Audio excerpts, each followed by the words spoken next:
Hello, everybody. How are you doing on this fine Thursday, July 16th, 2026 at 11:53 a.m. Eastern? Hello, hi. I had a lot of stuff to do this morning, and that's why I'm late, or later than usual. Actually, I'm early compared to what the time is. Supposed to be. Oh boy, wow. Do we have a lot to talk about today? I'm not sure we're going to get to all of it, just be warned. I'm not sure we're going to get to all of it, but Terilyn. Terilyn Lurker. A new character is going to enter the chat today. Yes, Terilyn Lurker. We got to get to her. But there's so many things that have happened over the past 24 hours or so. I mean, good Lord. A new video came out on Ben's second channel of the full, sort of like unedited camera footage from his spy glasses from inside the store in Salem / Kaiser, that original store interaction that he had with Amanda, the store manager. He has now put out pretty much the whole interaction, which was only clips in his previous videos. And Victor has put out a video as well with and apparently a statement from the Kaiser police. What is it? Chief? Kaiser Police Chief. Hold on, I'm just looking at all my different things. We're going to talk about a little bit about the Stowers. Okay, all right, got it. Okay, we're going to talk about Stephen Hawkins, or whatever his name, Lieutenant Hawkins, whatever he is. We're going to talk about a lot of that. We're going to talk, maybe if we get to it, about the BAM statement. I have a few other things to show y'all today, and oh, also, what else happened yesterday? Part 5. Sorry, I just had to rearrange something on my list of topics here. Part 5 of the Civil Rights Lawyers series. Now, he's been doing a full breakdown of the American fork aspect of the story, kind of frame by frame, really. I do think that his first couple videos on the issue, it appears he put a little bit more effort into them. The last couple of videos have seemed a little bit unnecessarily long. He includes a lot of the body cam without any commentary. It's kind of like rewatching the body cam all over again. However, I do think it is an excellent series, one of the best ones that's come out, period. So I do give him credit for that.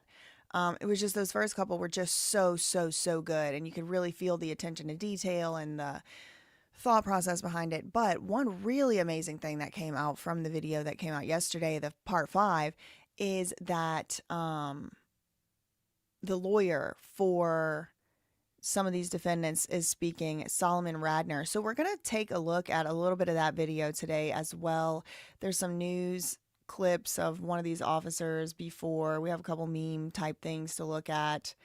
I guess we could get into Brandon Best, probably won't. Yeah, those are the main topics for today.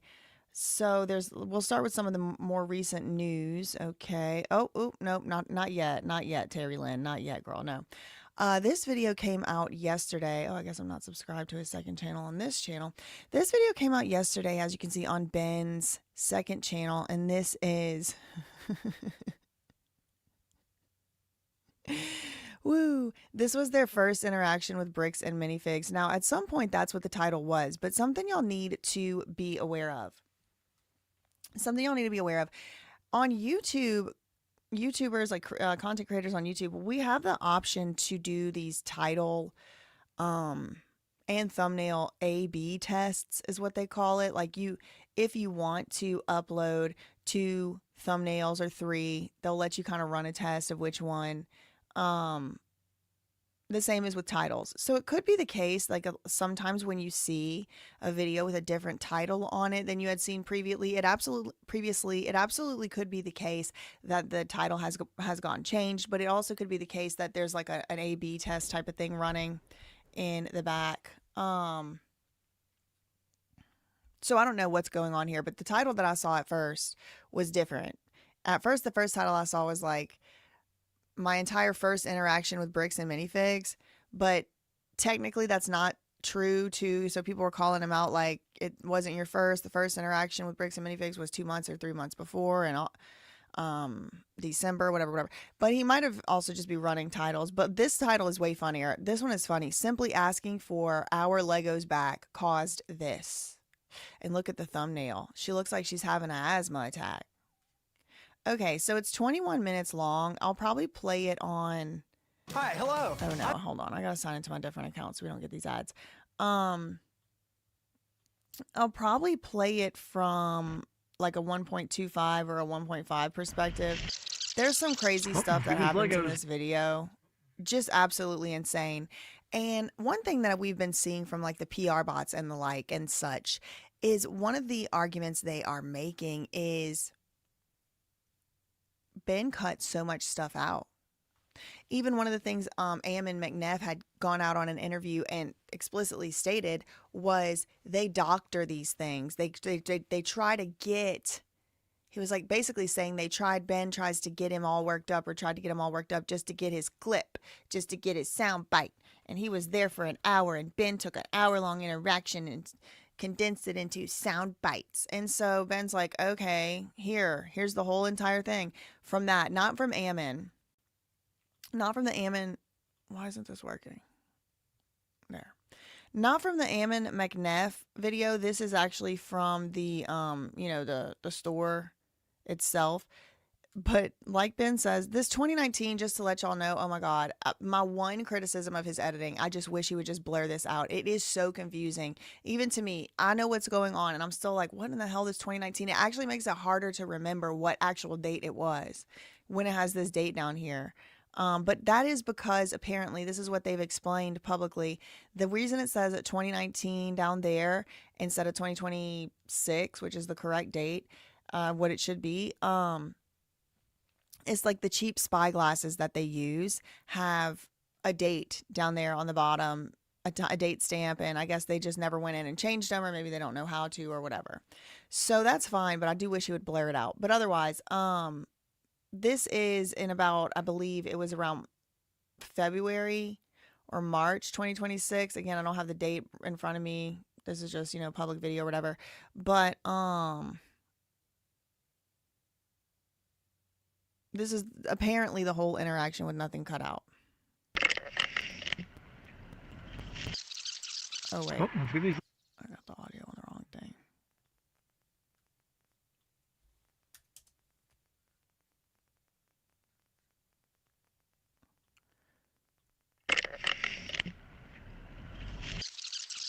Oh, let's get these Legos.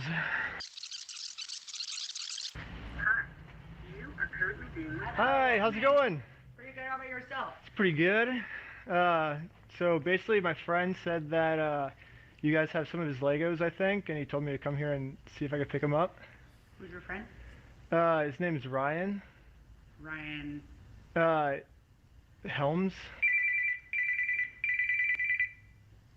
And he's friends with a guy named Brian. I think they're Brian's Legos.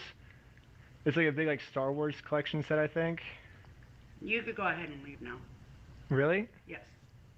Because that was taken up with the owners. That was taken up with the owners. Okay, I'm going to pause it every so often. If you want to watch this without my interjections, hi, welcome to my channel where I talk about things and react to them. You can go to Ben's channel. I'll go ahead and you should go over there and give him a like. I will go ahead and put, because she just said go ahead and leave.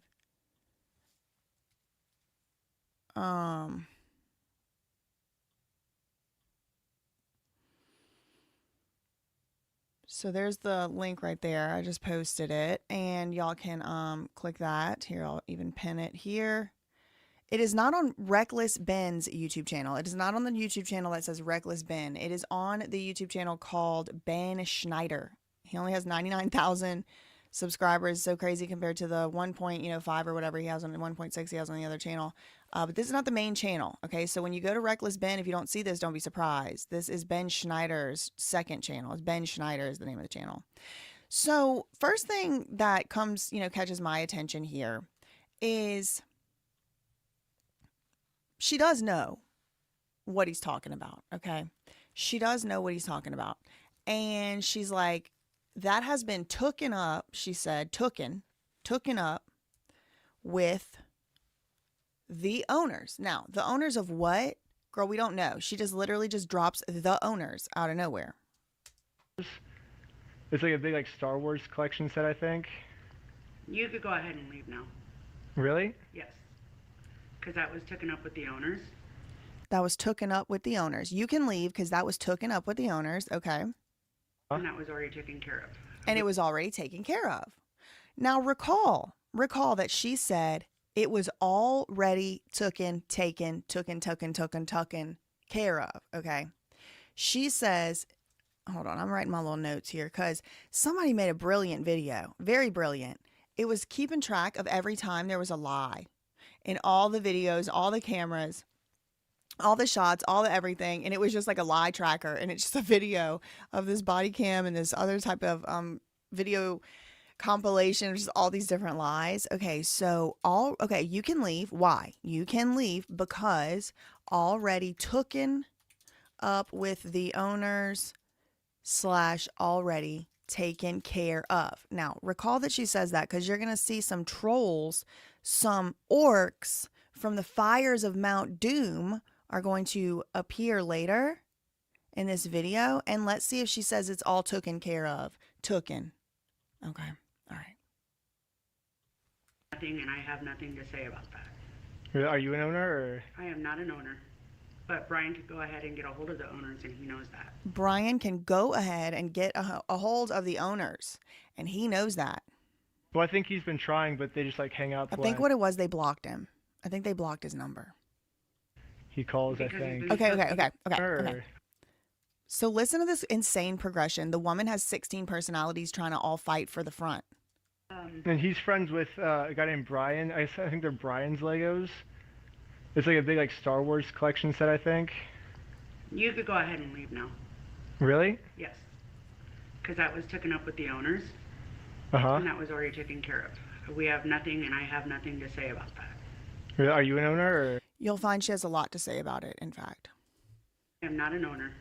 But Brian could go ahead and get a hold of the owners, and he knows that. Well, I think he's been trying, but they just like hang up when he calls, I Because think. he's been supposed to be getting a hold of corporate. What?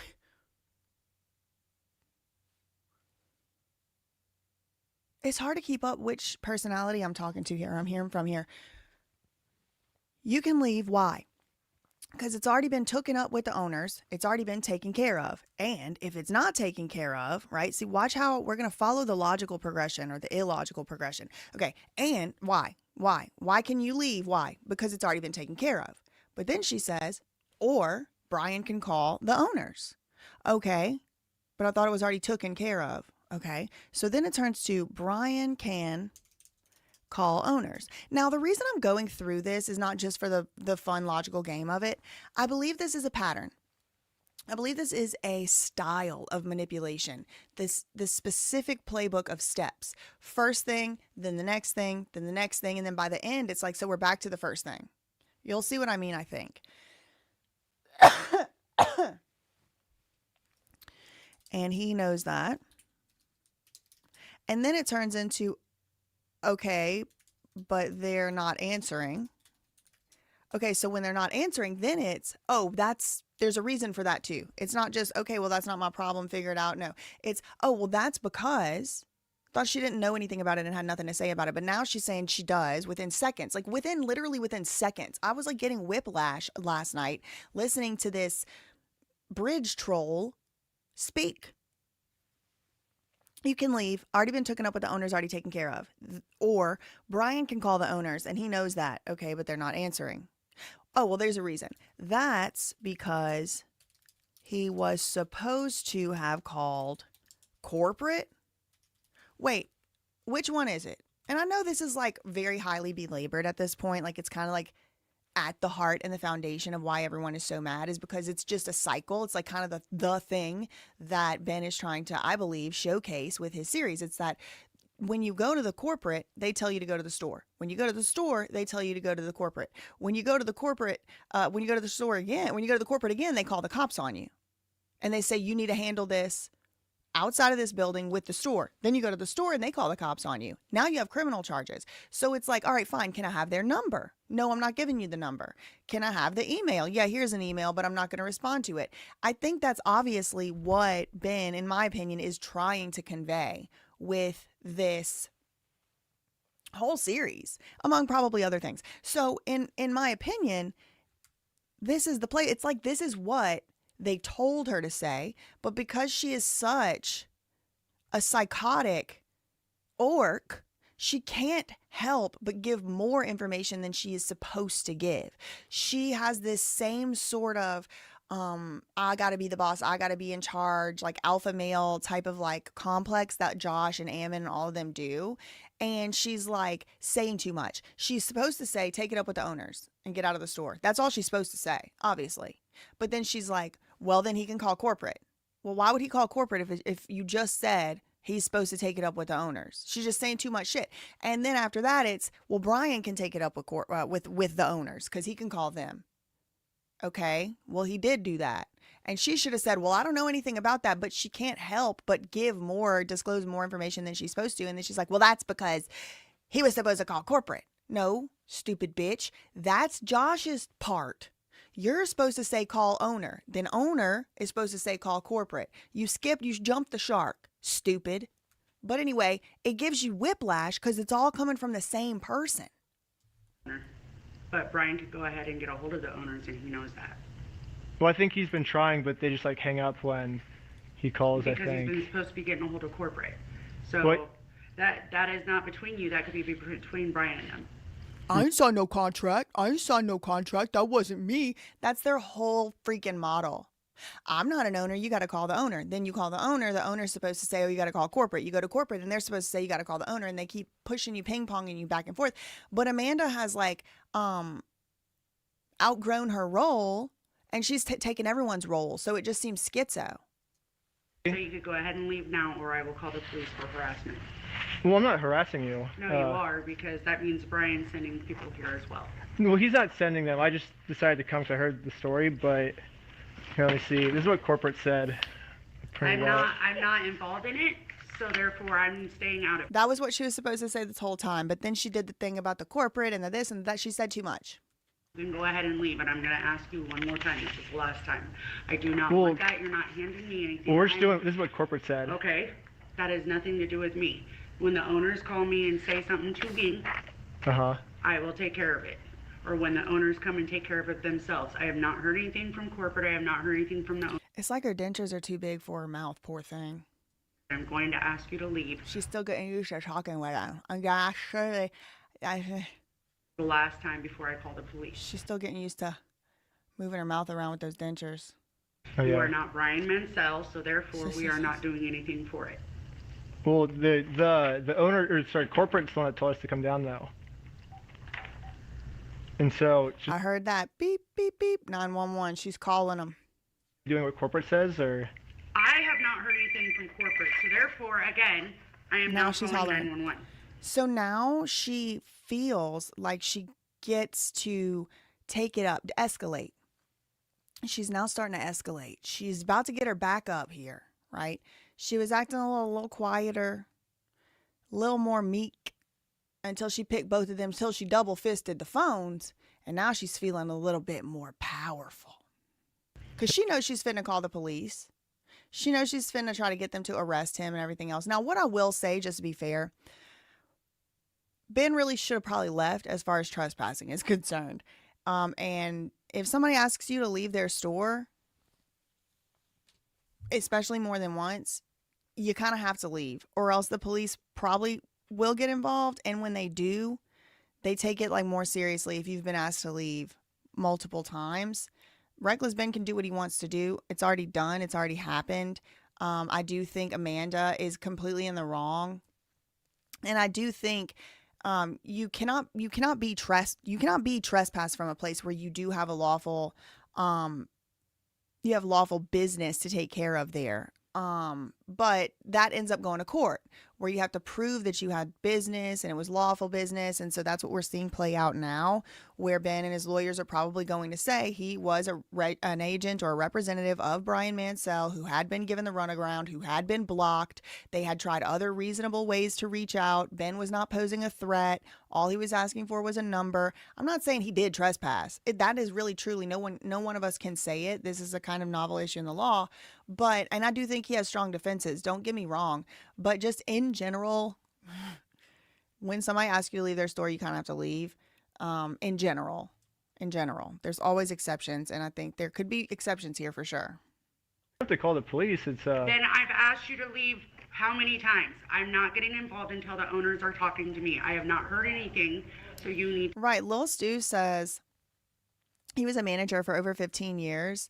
He said, I would have just taken that paperwork and said I would pass it up. Right. Then he would have had to leave. Exactly, Stu. It's like, I'm telling you, this poor lady, I mean, I'm not even sure what's going on behind the frontal lobe. Bless her heart. Well, so are you just an employee here, or?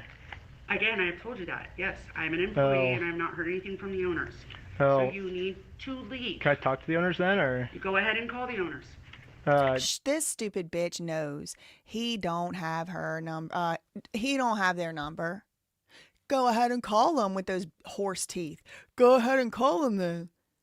Bitch, give me the number. The number? Brian has the number. Nick, you need to call back. Who's Nick? Nick, you need to call back. Who's Nick? Yeah, if you could give me a number and we could call I'm him. not giving you anything except for calling the police. But you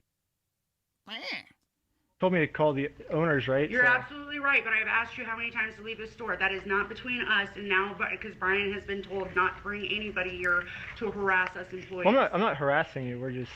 So how many times have you been asked to leave? That's trespassing, not harassment. Was there a reason you're asking me to leave? Or? Because what you're asking for is illegal for me to take care of. So. Class 2 misdemeanor. Class 2 misdemeanor. They love throwing around the law like they have any idea. It's illegal for her to do her job in this store. That being said, one more time, you need to leave. Oh, well, why is it illegal for you to take care of it? Because I have not heard anything. I'm not hearing anymore. Sorry, guys. They took a bunch of our Lego sets, I guess. Y'all are going to hate these people by the end of this video. I'm just giving you a warning. And they're not giving it back. Especially that man. No, sorry. you guys, there's a legal thing going on, and I don't know who this guy is. Again, 2 of her 16 and a half personalities tried to come out at the same time. I'm sorry, guys. There is a long legal thing going on right now. And I don't know who this guy is. What? Then how do you know about the long legal thing if you don't even know who this guy is? There's a long legal thing going on. I don't even know who this guy is. How does she not know who this guy is when he said, hi, I'm here for a friend? He's a friend of someone. So you do know who he is. You do know what his business is there. You do know what he's doing there. Now, some people are saying she shouldn't have called the cops. Maybe she shouldn't have. This is like the route. If you tell someone leave your store over and over and they don't leave, I would expect most people to call the cops. Now, did she behave reasonably? No, I think she was completely unreasonable. I think she's been completely unreasonable. She has escalated the situation. She's antagonizing. How did she say there was a long legal thing? I'm putting that on my... There's a long legal thing going on right now, but also, I don't know who this guy even is, even though he told me exactly who he is, at least what he's doing there and why. Okay. So you need to leave again. Well, what if can I buy some Legos at least? Or? Nope. You need And companies do have the right to refuse service. She doesn't have to let him buy anything, especially at this point. Why can't I buy Legos? Look at that guy over there. Dude. Look at him. You need to. Look at Mormon Mary. Oh, I guess this is Oregon. Maybe she's not Mormon. This guy right here looks like he's about to open carry on somebody. And we have this lady who's dressed with whatever she found in the lost and found at the YMCA saying, "You need to leave. You need to leave. You need to mind your business, Mary." Really? She's asked you to leave. Nobody fucking asked you. Here we go again with the little baby voice on the grown woman. She's asked you to leave. Shut up, ugly. I've been asking him to leave for a good 3 minutes before you guys walked in. Be respectful. Y'all are gonna fucking hate this guy. You need to go. Really? She's asked you to leave. Well, Guys, I've been asking him to leave for a good 3 minutes before you guys walked in. Look at him, watch him. Be respectful and do as you're asked.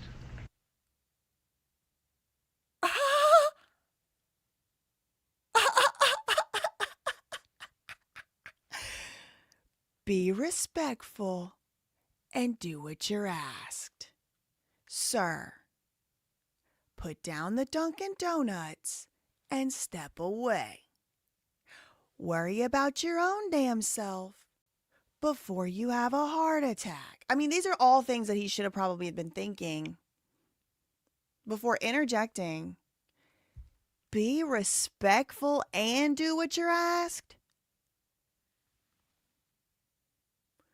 You ain't my daddy, and I don't work for you. Who in the hell told Save-A-Lot Dr. Phil he had any goddamn jurisdiction in this building to tell somebody what in the hell to do? This geriatric buffoon, be respectful and do what you're asked? What in the hills have eyes? Stepford wife collaboration mash-up recreation hell in PC land have we stumbled upon? really? She's asked you to leave. Well, Guys, I've been asking him to leave for a good 3 minutes before you guys walked in. Be respectful. Be respectful and do as you're asked. what? But Fuck she you. stole a bunch of our Legos. Okay, then You need to sue talk the to owners the- and work it And out. But here's it- the thing, all the legal stuff has happened. This is not the person that the Lego sets belong to. So he should not I thought she didn't even know who he was. So how does she know the Legos don't belong to him if she don't even know? But she knows the Legos don't belong to him. Okay, got it. Now, just to remind y'all, this is sometime after. Ben has already been up over there to the Brick and the Minifig headquarters, the corporate. He already went to corporate first. And that's when Ammon was like, never happened. No. And lied. But yeah, it's She's asked you to leave. Come back. But Have a time. if I stole your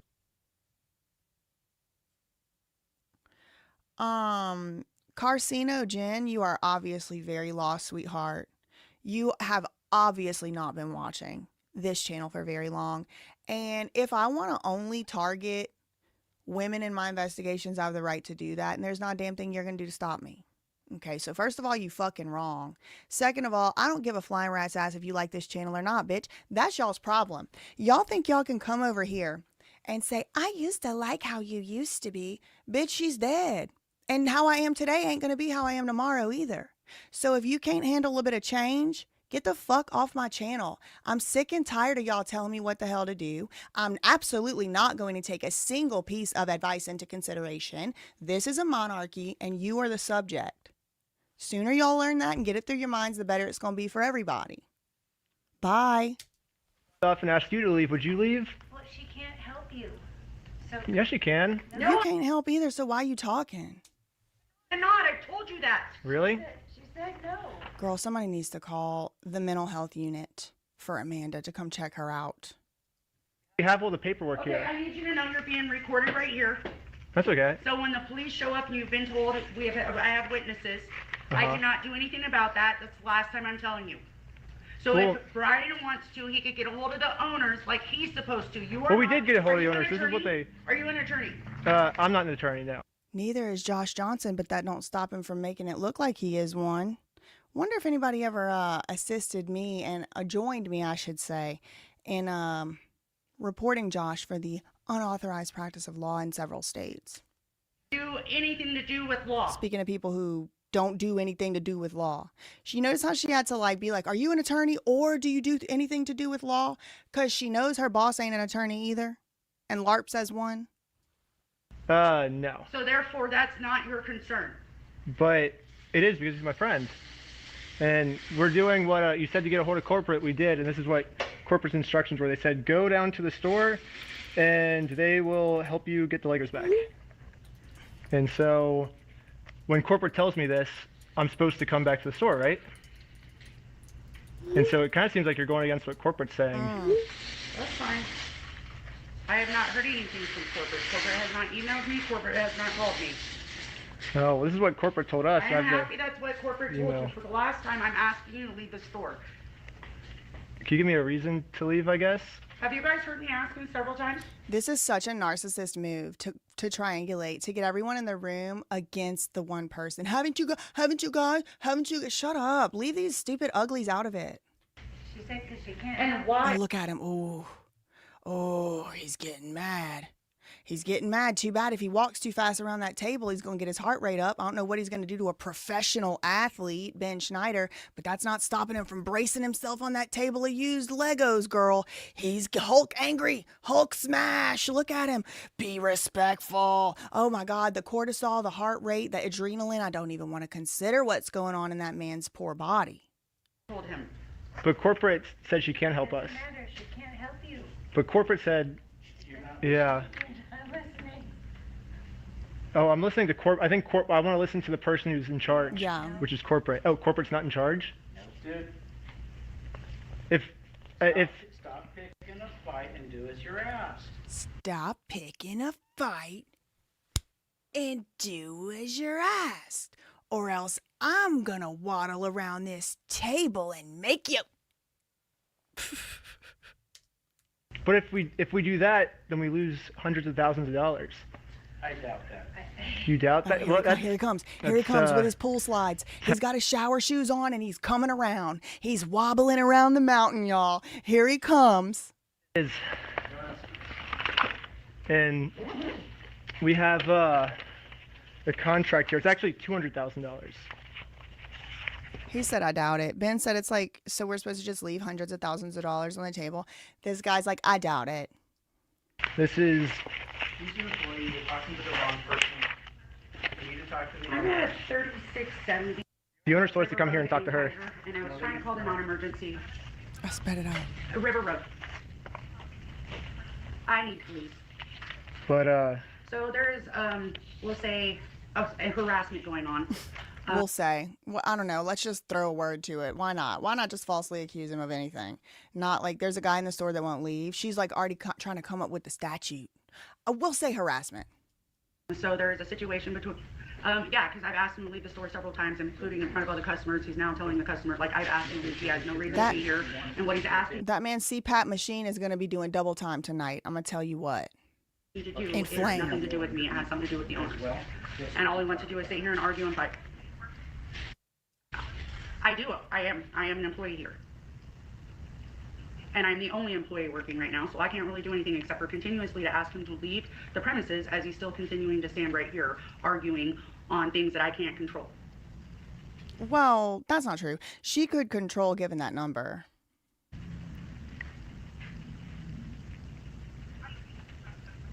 I am 100%. And I do have the authority to do that.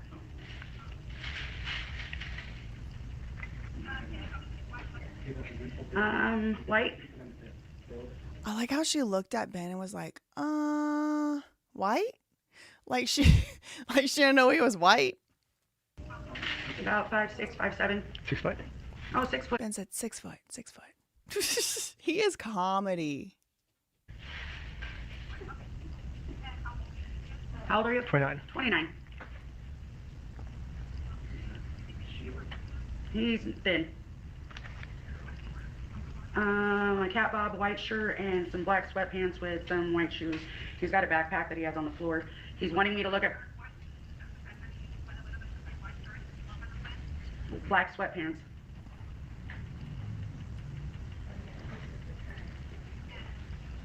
White Converse, high tops. And he does have a black backpack. Yep. Black backpack.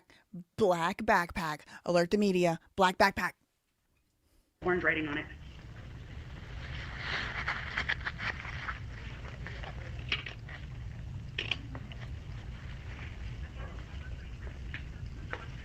I don't know.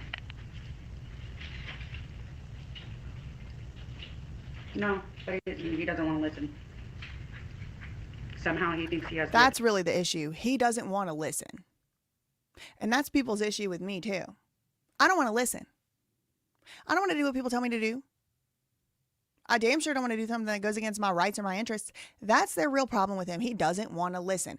They want him to shut up and stop. And he won't. That's the big problem. TLDR. To come in and do something that the corporate themselves haven't. I do not, but I can tell you the person he was sent by has already been told not to harass me. Well, I wasn't sent by anyone. Excuse me, the person he was. He said, no, I wasn't, I wasn't sent by anyone. A friend of a person who was supposed to be taking care of this. Basically, we're being harassed by a whole other situation. Amanda?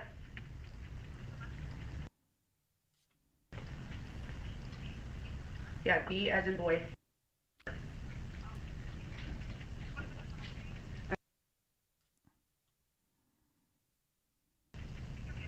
$10-15-80.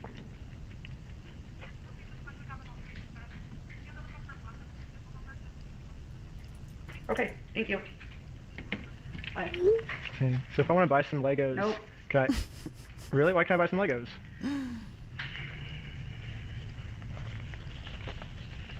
Well, so here's still all of the Lego sets you guys still have. I don't have anything to do with that, and I don't want that. So, is there any good way I can get a hold of the owner then, or? Ask Brian Mansell for the number. I'm not getting involved. So he told me someone named Bitch, you are so involved. It ain't even funny. Amanda's the owner. I am not the owner. Really? Well, who's the owner then? 'Cause that's. He knows the owner. I'm the manager. I'm Amanda. But I have nothing to do with that. And the owners have flat out said to get a hold in contact with them, and Brian knows how to. So with you, Y'all, she is over the edge. She's gone over the edge with mania. and Brian's friend's friend, Brian is still sending some people after harassing him. Well, Brian's not saying. He didn't send him. Stop lying. Stop lying, you lying cow. You lying bovine. No, No, but his friend is, correct? Or his son? So that means Brian is still harassing She's us shaking. as the employees and is not taking care of it with corporate-wise. Well, it's not The her- employees have nothing to do with it. So. The Employees have nothing to do with it. Corporate has nothing to do with it. The owners has nothing to do with it. You have nothing to do with it. Blah, blah, blah, blah, blah, blah. friend is, correct? Or his son? So that means Brian is still harassing us as the employees and is not taking care of it with corporate-wise. Well, it's not The her- employees have nothing to do with it. So. The employees. So what you're looking for is not here. I'm an employee of the store, not anything else. So what you are doing is harassing the employees. You can give me the corporate or the You owner's have the information, numbers. right? You have everything. I don't have it. No. Well, he does, and I'm not giving it to you. Why won't you give it to me?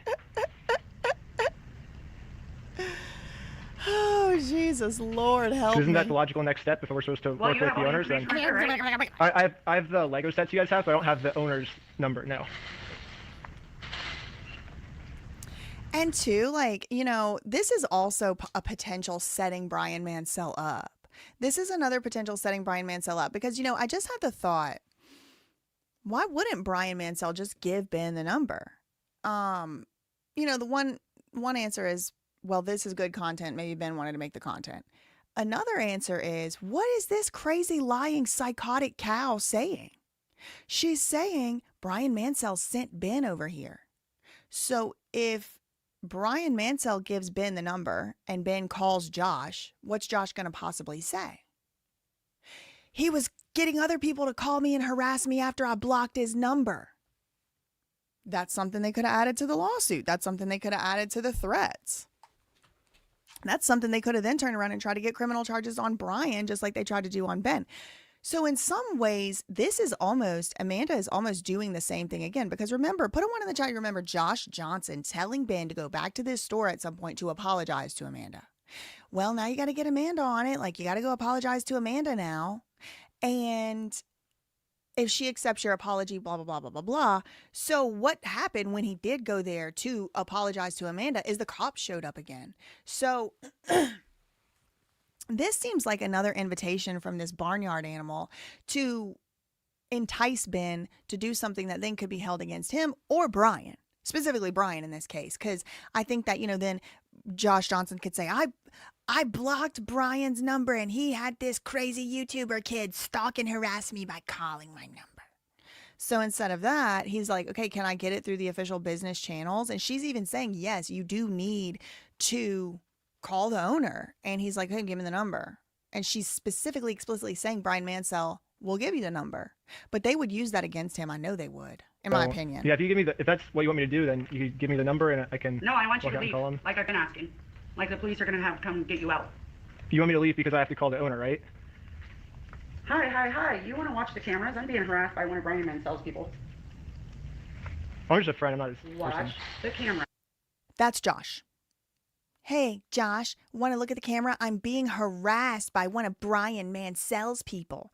Not someone's in the store right now asking about the Brian Lego sets. I don't know if he sent them or not, but I called the cop. Like, there's an infinite ways she could have said that. Want to look at the cameras? This lady has high testosterone levels. I'm going to tell you that. You could tell from the hairline, too. Poor thing. You want me to leave because I have to call the owner, right? Hi. You want to watch the cameras? I'm being harassed by one of Brian Mansell's people. I'm just a friend. I'm not his person. Watch the cameras. I am being harassed by one of Brian Mansell's people. Or, excuse me, a friend of a friend. Yeah, I just heard the story. I have called the police. I have been.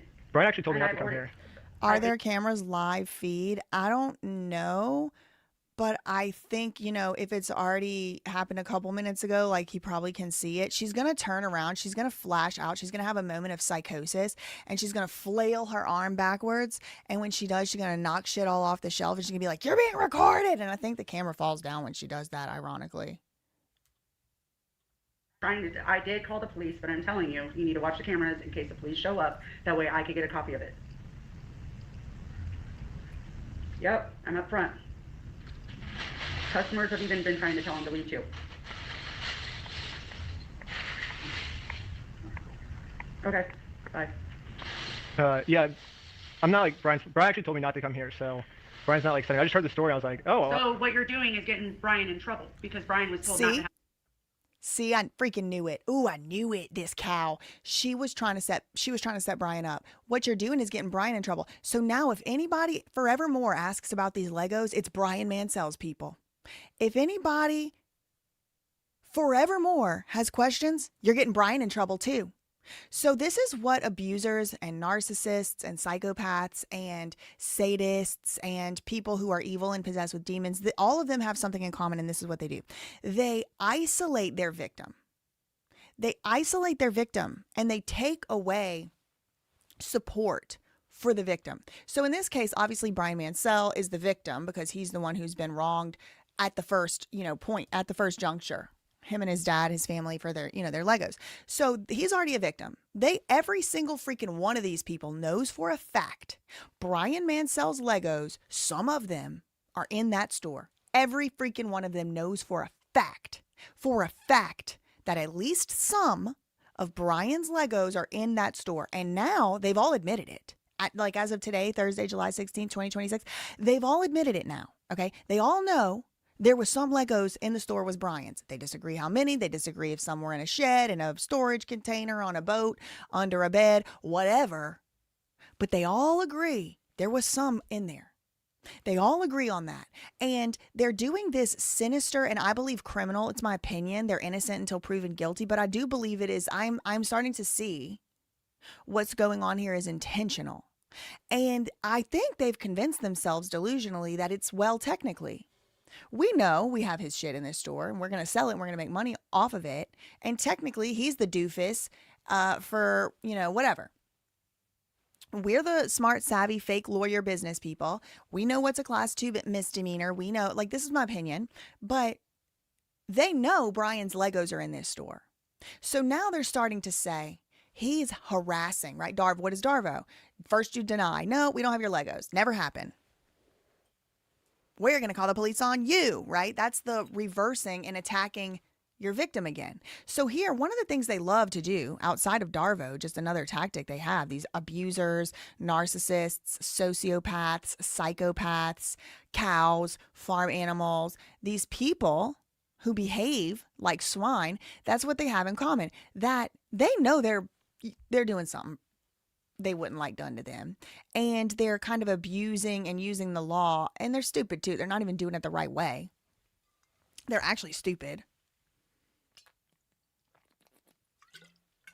But then it's like, and anybody who ever tries to help Brian, their victim, anybody who ever tries to help him is then also not only going to be attacked themselves and put their own selves into the line of fire, but will also be used against Brian. So if you think you're going to help Brian, they're going to twist it so you're actually hurting Brian. If you think you're going to go and try to get the Legos back, they're going to twist it to where Brian still gets held responsible for that. And so it's a never-ending cycle of never getting justice for the victim.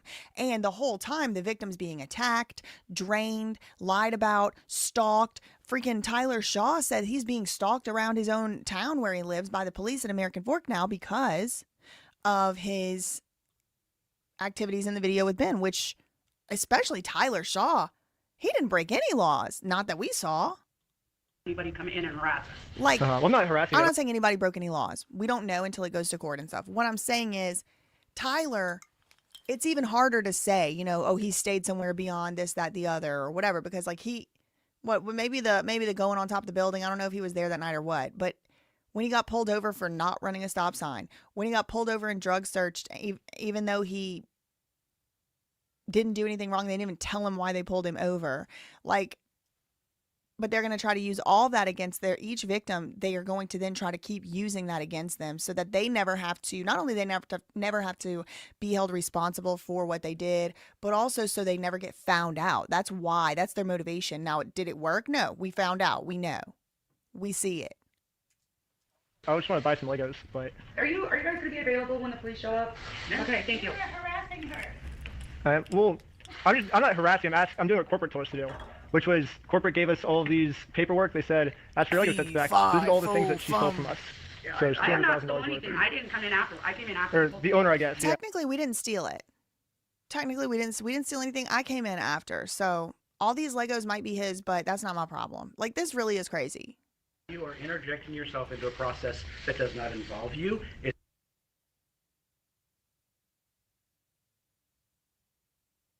This is where my brain just short-circuited. I said, I'm done. I'm done for the day. The man interjecting himself into something that does not involve him is telling Ben that he's interjecting himself into something that does not involve him.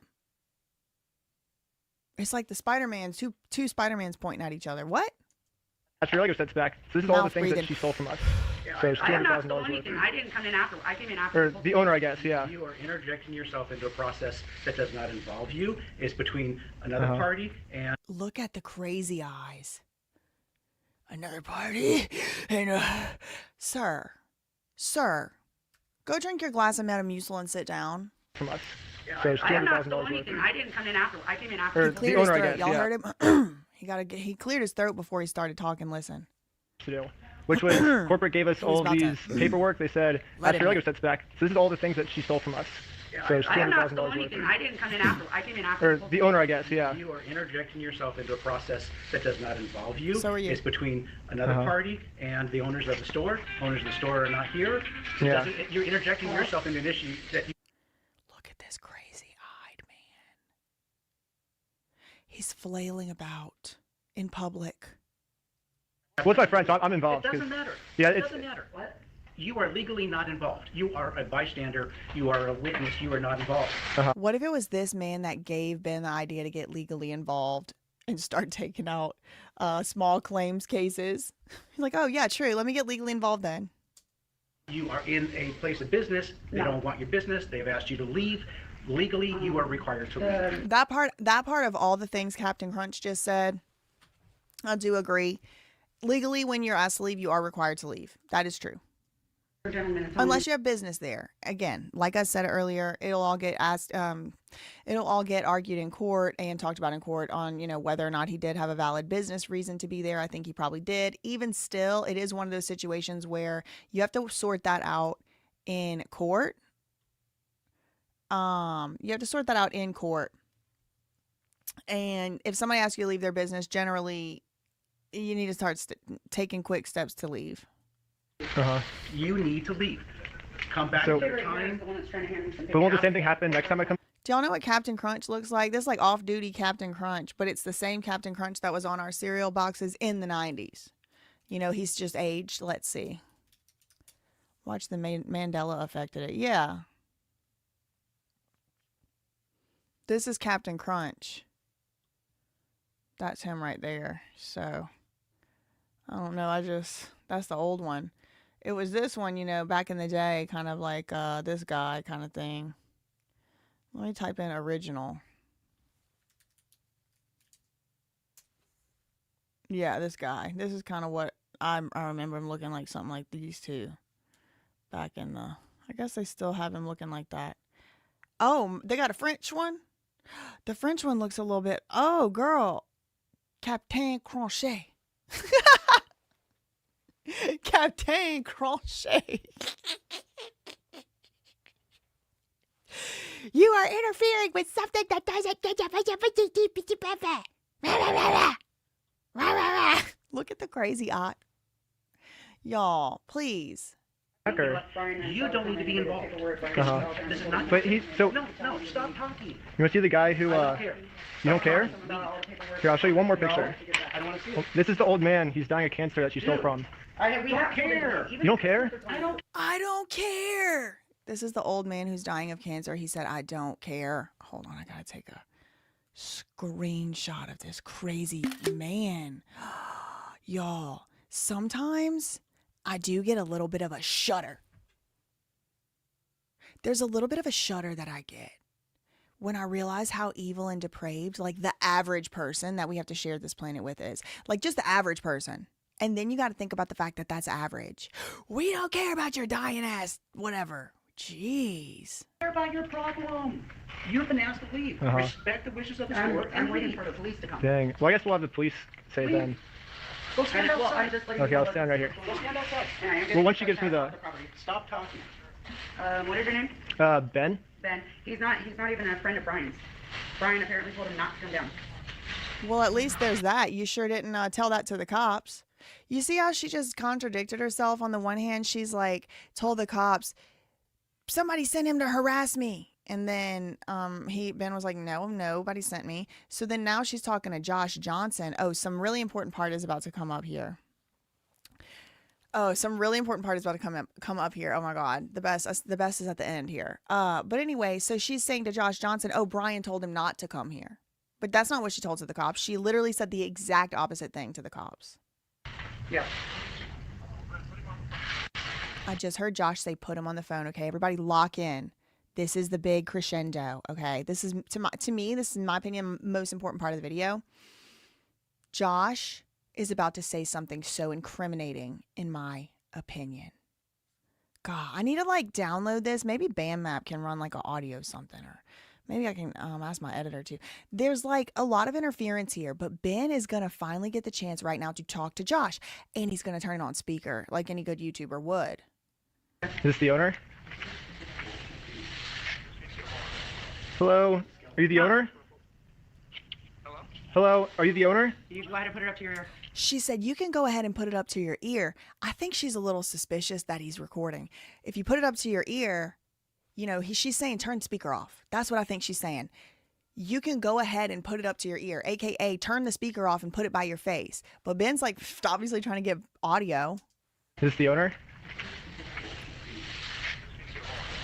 Hello? Are you the owner? That's Hello? Josh. Are you the owner? You go ahead and put it up to your ear. Hello? Basically, like, put a 2 in the chat if you agree. I could be wrong. That's my guess. Put a 2 in the chat if you agree that this is her saying, don't put it on speaker, put it up to your ear.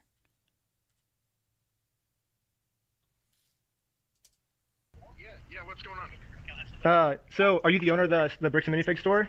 Yeah, why? And What do he's you got? looking at the phone and it says Josh.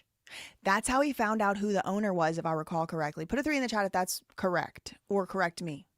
The way he found out who Josh Johnson was at all, and the guy's name being Josh from part 1 video, was this call. Because Amanda hands, and it looks like she's realizing what she did in the moment too. Look at her blurred out face. It looks like she's realizing right now in the moment, fuck, he's looking at my phone. I just wanted him to put it up to his ear.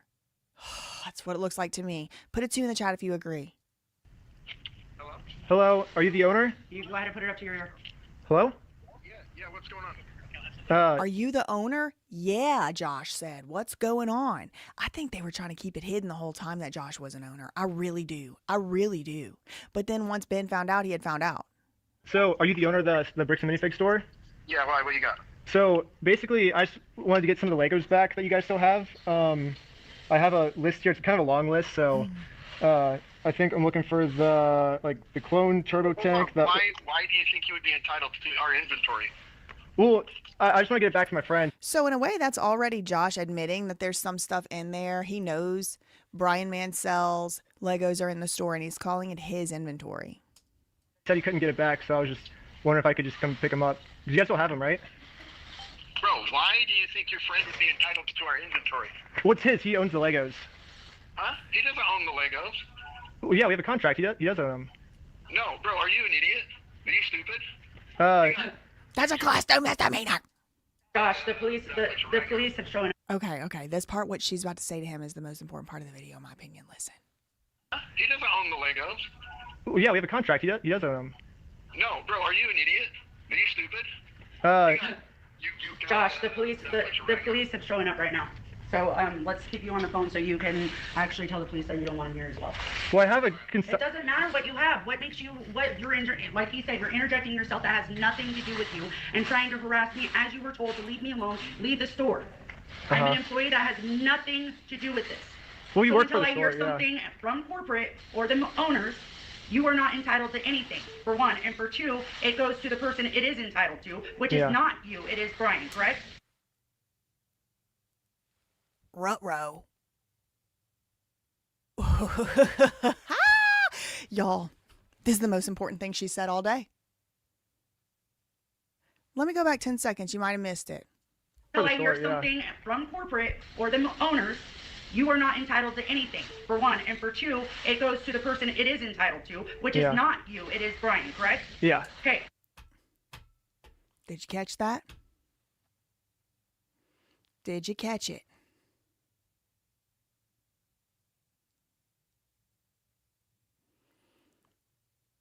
You're not entitled to those items, Ben Schneider.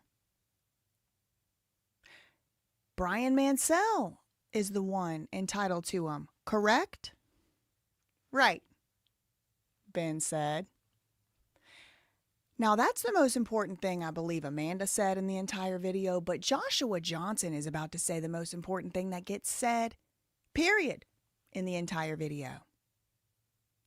As a response to this, now, last night I kept rewinding over and over. I cannot tell you exactly what he said. I'm going to play it here. I'm not even going to give a guess.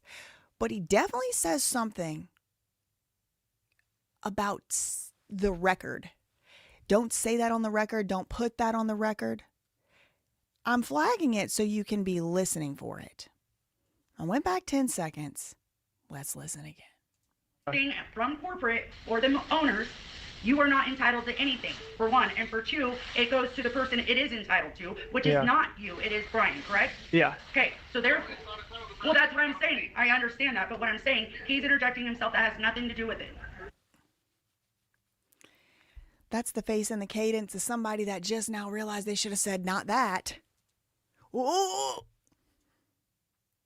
Now, especially on these headphones, I really cannot tell what Josh just said. He might have said they don't belong to Brian. I don't know. Last night I kept hearing him say the record over and over. I can't really tell what he said through these headphones, but maybe y'all can hear it better than me, or maybe you can go over there to the video. Let me know what Josh specifically says here, because it sounded like to me last night when I was listening very closely and rewinding over and over, he said something about the record. Don't say that on the record, but maybe he just said something about those aren't Brian's, and then she starts interrupting even Josh. She can't even just let anybody get a freaking word in. I'm an employee that has nothing to do with this. Well, you So work for until the I store, hear yeah. something from corporate or the owners, you are not entitled to anything, for one. And for two, it goes to the person it is entitled to, which Yeah. is not you. It is Brian, correct? Yeah. Okay, so there. Well, that's what I'm saying. I understand that, but what I'm saying, he's interjecting himself that has nothing to do with it. Hey, how's it going? Hey, okay. Let me slow it down. Maybe that's the issue. I got it going too fast. Golly.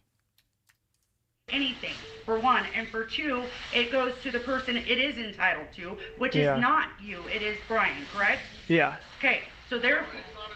Well, that's what I'm saying. I understand that. But He said it's not entitled to Brian and then something else. I'm saying he's interjecting himself that has nothing to do with it. Hey, how's it going? Hey, okay. Right, it kind of sounded like that's not on the record, right? Or that's not credible. That's not on the record? Let's try one more time. What if I slow it down even more, like slower than... Oh, you can't. Oh. Probably distort it. Let's just try normal speed. Entitled to anything, for one. And for two, it goes to the person it is entitled to, which is not you. It is Brian, correct? Yeah. Okay, so there. Well, that's what I'm saying. I understand that, but what I'm saying. All I can hear him say here is it's not entitled to Brian, and then she interrupts him. But last night I could have sworn I heard something about a record. He's interjecting himself that has nothing to do with it. Hey, how's it going? Hey, okay. Yeah, basically I'm just here to get some Legos that they have. They're keeping our Legos pretty much, and basically we have, I think it's like $200,000 worth of Lego sets that we just have them in the store, and we just like to pick them up, I guess, because they were gonna sell it for us, but I guess they're not selling it for us anymore, so we just took them back. I'm aware of all that, right? But doesn't sound like they want you here, right? So they. Well, but they have our sets though, yeah. Understand that, right? And we've crossed that bridge quite a bit of times. Right here, the factor is that they don't want you their private owned store, and they don't want you on their property. Okay. But I don't want them to keep the Lego sets though. Okay. So. Yeah, that's fine. Like I said, we're not gonna cross that bridge because. People are saying it's not entitled to Brian, it's entitled to me. It's entitled to me. People are saying that's what they heard. I think we've exhausted that. We've kind of explained it more than enough times. Right now, we're dealing with this, right? So hang tight real quick right here, okay? Okay.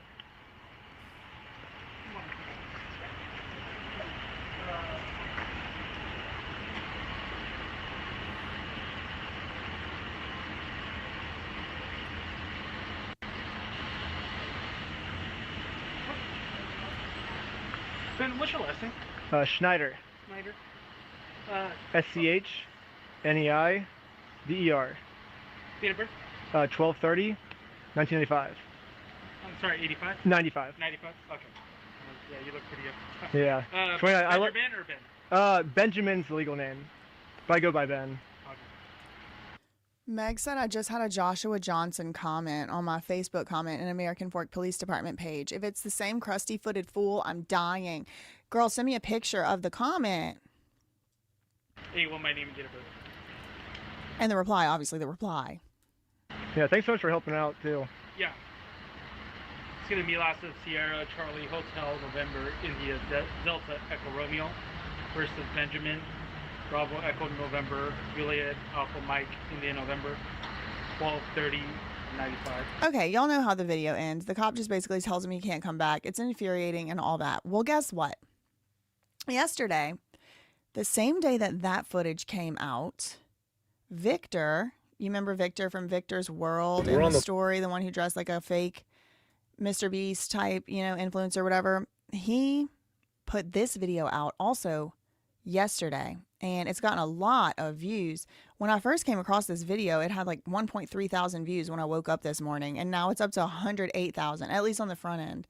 So it's only 44 seconds long, but this is some plain footage, and Ben Schneider wears the same 6 shirts over and over. So who knows when this is from? I mean, I do the same thing, but who knows when this is from? But they're on a plane, Victor and Ben, and they run into the chief of the Salem Kaiser Police Department. And then they put this video up yesterday on the same day that this came out. Let's get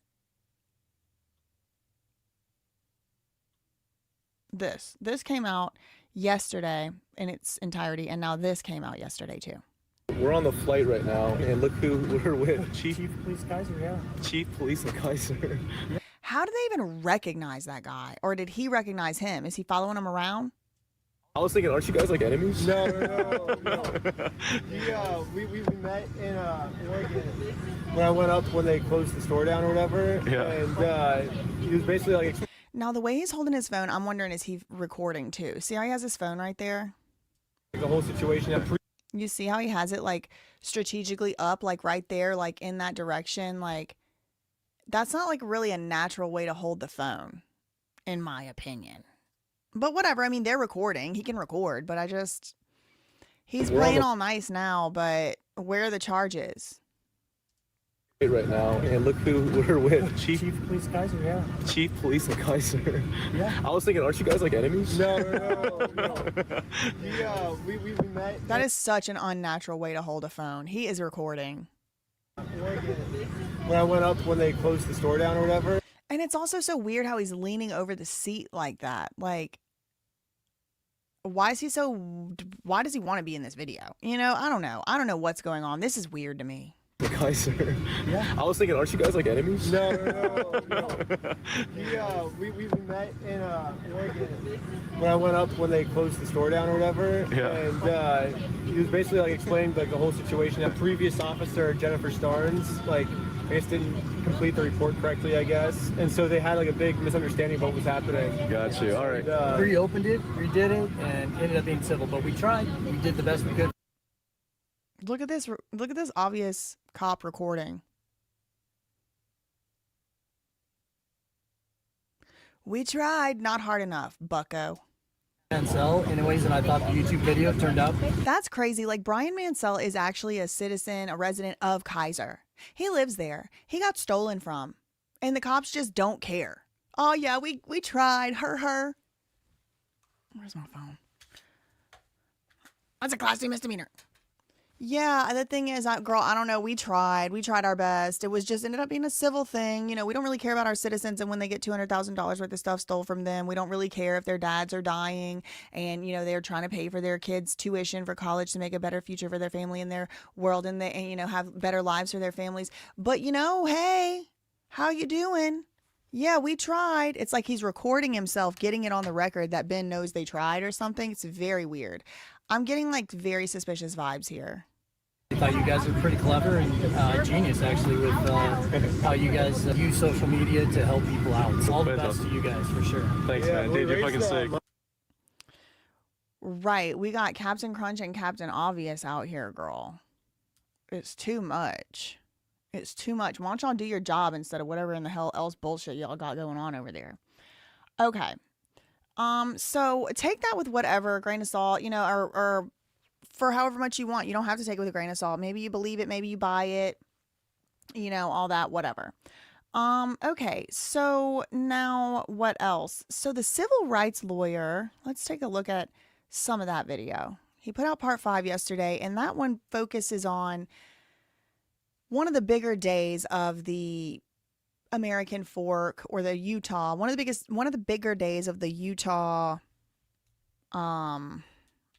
spree, that most of it was American Fork, going through from the 8th, the 9th, the 10th, and then the 11th. So this part of the video, part 5, was highlighting the last day. This is the day that Sheldon got arrested. This is the day that they all got arrested, the raid, all that. So this is the day of that. And civil rights lawyer has been covering it. This is, like I said, part 5. So he, you know, did part 1 was the first day, the March 8th. The part 2 was the next day, March 9th. Part 3 was the next day, March 10th. So now they're on March 11th.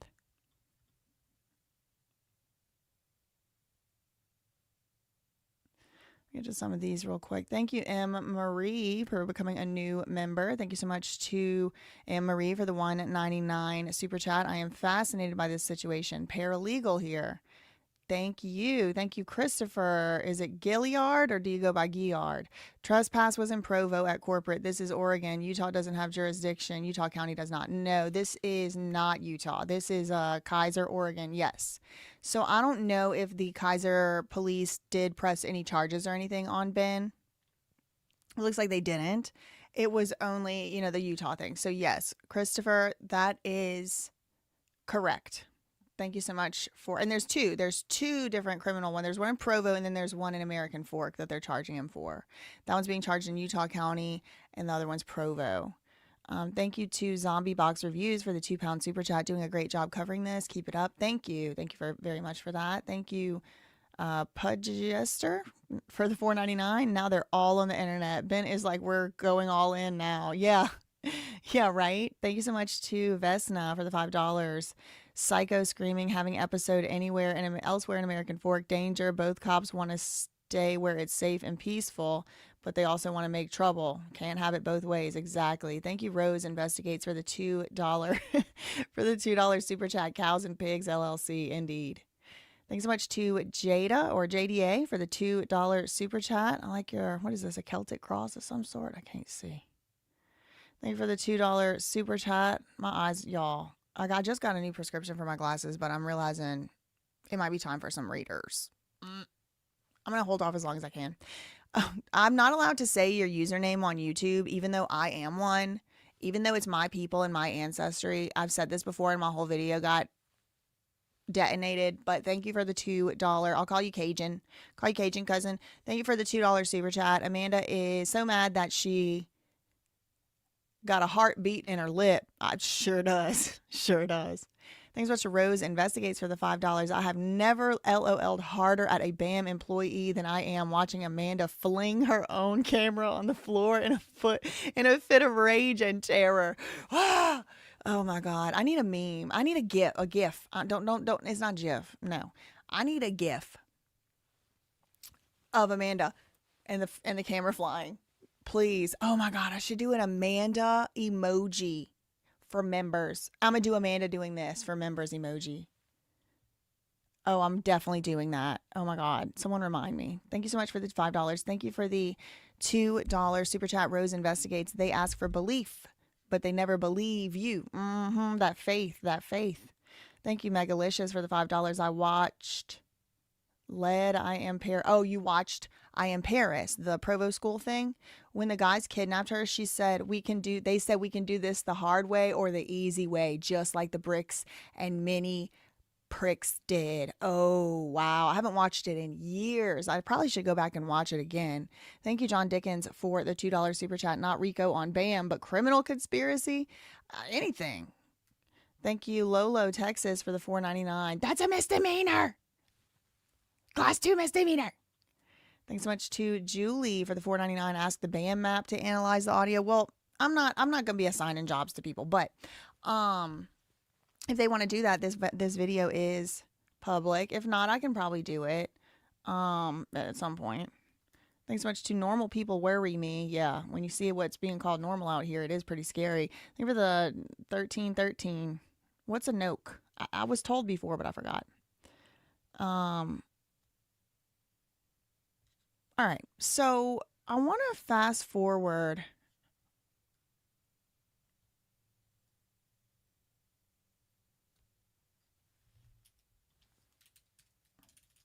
Hold on.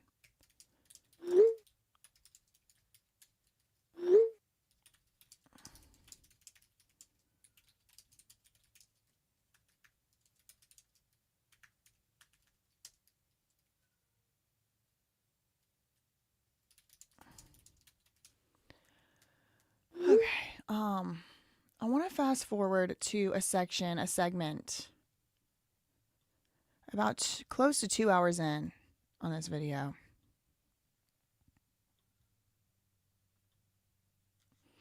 So, shout out to the civil rights lawyer.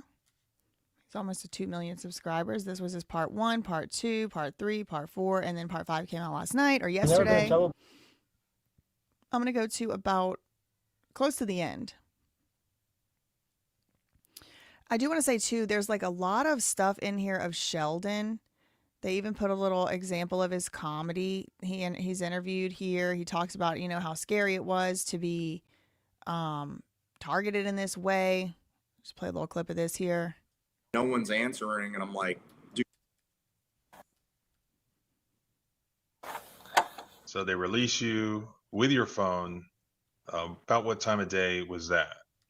It would have been at least 8 or 9, if not later. Like I said, it was dark. I don't really remember, because then I'm like, oh, I got out and I'm trying to call Ben and no one's answering. And I'm like, dude, what is going on? Wait. We might have to take a slight detour, because look what was just posted 6 minutes ago by Echo Base Network. It's called BAM's Parent Company. Has 32 views. In episode 1 of the BAM. It's 10 minutes long. I want to watch it. Shout out to them. Let me like it. I'm going to do a little comment, even though it's my different YouTube account. This is my old YouTube account. I'm kind of like phasing this one out, That Surprise Witness, which RIP That Surprise Witness, but I'm still going to probably post some stuff, but I'm really, like I told you, I'm trying to streamline the branding and everything, and I'd rather just kind of start fresh. A lot of YouTubers are completely terrified of starting over and starting a new channel. I'll start another one tomorrow. I don't care. We asked one of the biggest questions surrounding bricks and minifigs. Who really is in charge of BAM franchising? That episode focused heavily on Reed Brimhall, his role, his influence, and we watched a good portion of that yesterday. That's where Tavea, update on this. Tavea, sorry, I forget her last name now. She commented, the former Bricks and Minifigs manager who did the interview, and she put her name out there and all, and I said that makes it a lot bigger of a deal. And I was like, I don't know her. I never met her. I never talked to her, whatever. She commented on my video from yesterday. She's like, I'm real. It's real. So I did pin one of her comments, but she commented a couple comments. So if y'all want to check out the comments from yesterday's video, that would have been on Wednesday, July 15th live stream. Okay, so they're kind of recapping that. Answered questions surrounding his connection to BAM. I hope they don't copyright strike me. Today, breaking news. Y'all go over there and like the video. Let me share their video link in the thing. It's only got 54 views. Y'all go over there and like it, because I don't want to take the views from them, but it's like breaking news. I want to know what they're doing. I'm interested. This is not. I'm going to be on here for hours more. Episode 2. This is a BAM Files special report. Okay. And the reason? A new name has entered the investigation. Taylor Legacy LLC. We talked about this, but the way he's saying it, it's like Telugu Legacy, but they spell legacy like Legos. S-Y. Hold on, I'm going to pause it quite a bit. If y'all don't want, hear pauses and stuff, you can please do go and check their video out. Echo Base Network. They're doing great work over there. Hold on, let me see. Read. Do I have Telugu Legacy? That's what I was calling it. Telugu Legacy. I did talk about it because I was like, these are the companies that Reed Brimhall. Hold on, let me show y'all not Reed, Adam. Remember, I'm trying to still figure out how much of this does Reed have to do with it, or how much does Reed have to do with all of this. But not only that, what about his reported son? What about his purported son? Adam, the one that gave the statement. Hold on. Somebody was saying his name is Amanda Best. How crazy would that be? Okay, hold on. So we're here. This is Reed, right? And then down here is his son, Adam, supposed son. So it wasn't with him. All right, I guess it was with Reed. Tiulu Legosi. And I was like, oh, that doesn't have anything to do with bricks and minifigs. I'm looking for the BAMF. But there's one in Idaho, started in 2015, Tiulu Legosi. And it came up when I searched Reed Brimhall. Also, again, here, agent for Tiulu Legosi. And some other ones. And this is all from Open Corporates. So somebody was like, that is one of the Lego stores. Because it's legacy. It's Lego C. Like they're spelling legacy with the word Lego. Okay. Okay. Let me see. Let's just check out the Idaho Secretary of State real quick. Y'all have to have a dental procedure in like a week after next. I'm scared. I'm not scared of anything, but I kind of do hate going to the dentist. Okay, Lego C. Oh. Lego Systems is in here.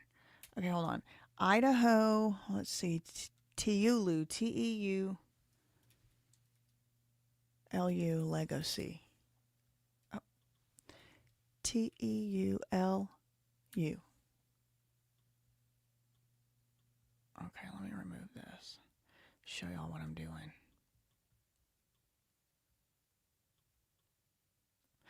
I did not catch the Legos either. Am I going to Dr. Julie? No. No. Teulu means family. So here I am, and they're saying no results were found. Did the store shut down? Get away. Shoot. Search. Contains.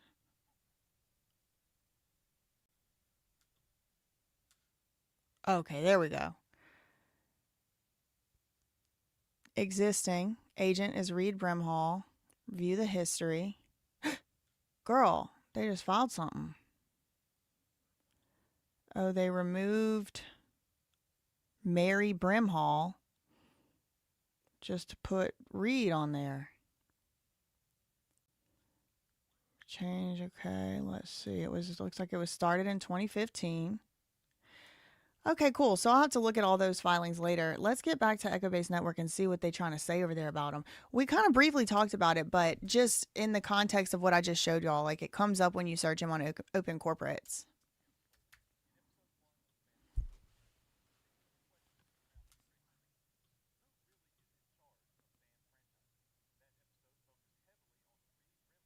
Mm-hmm. Right. Yeah. Okay. Teulu Lagos. Listen how okay, listen how Coach pronounces it. And I'm laughing, but I'm also laughing because who knows how to pronounce this fake made up word.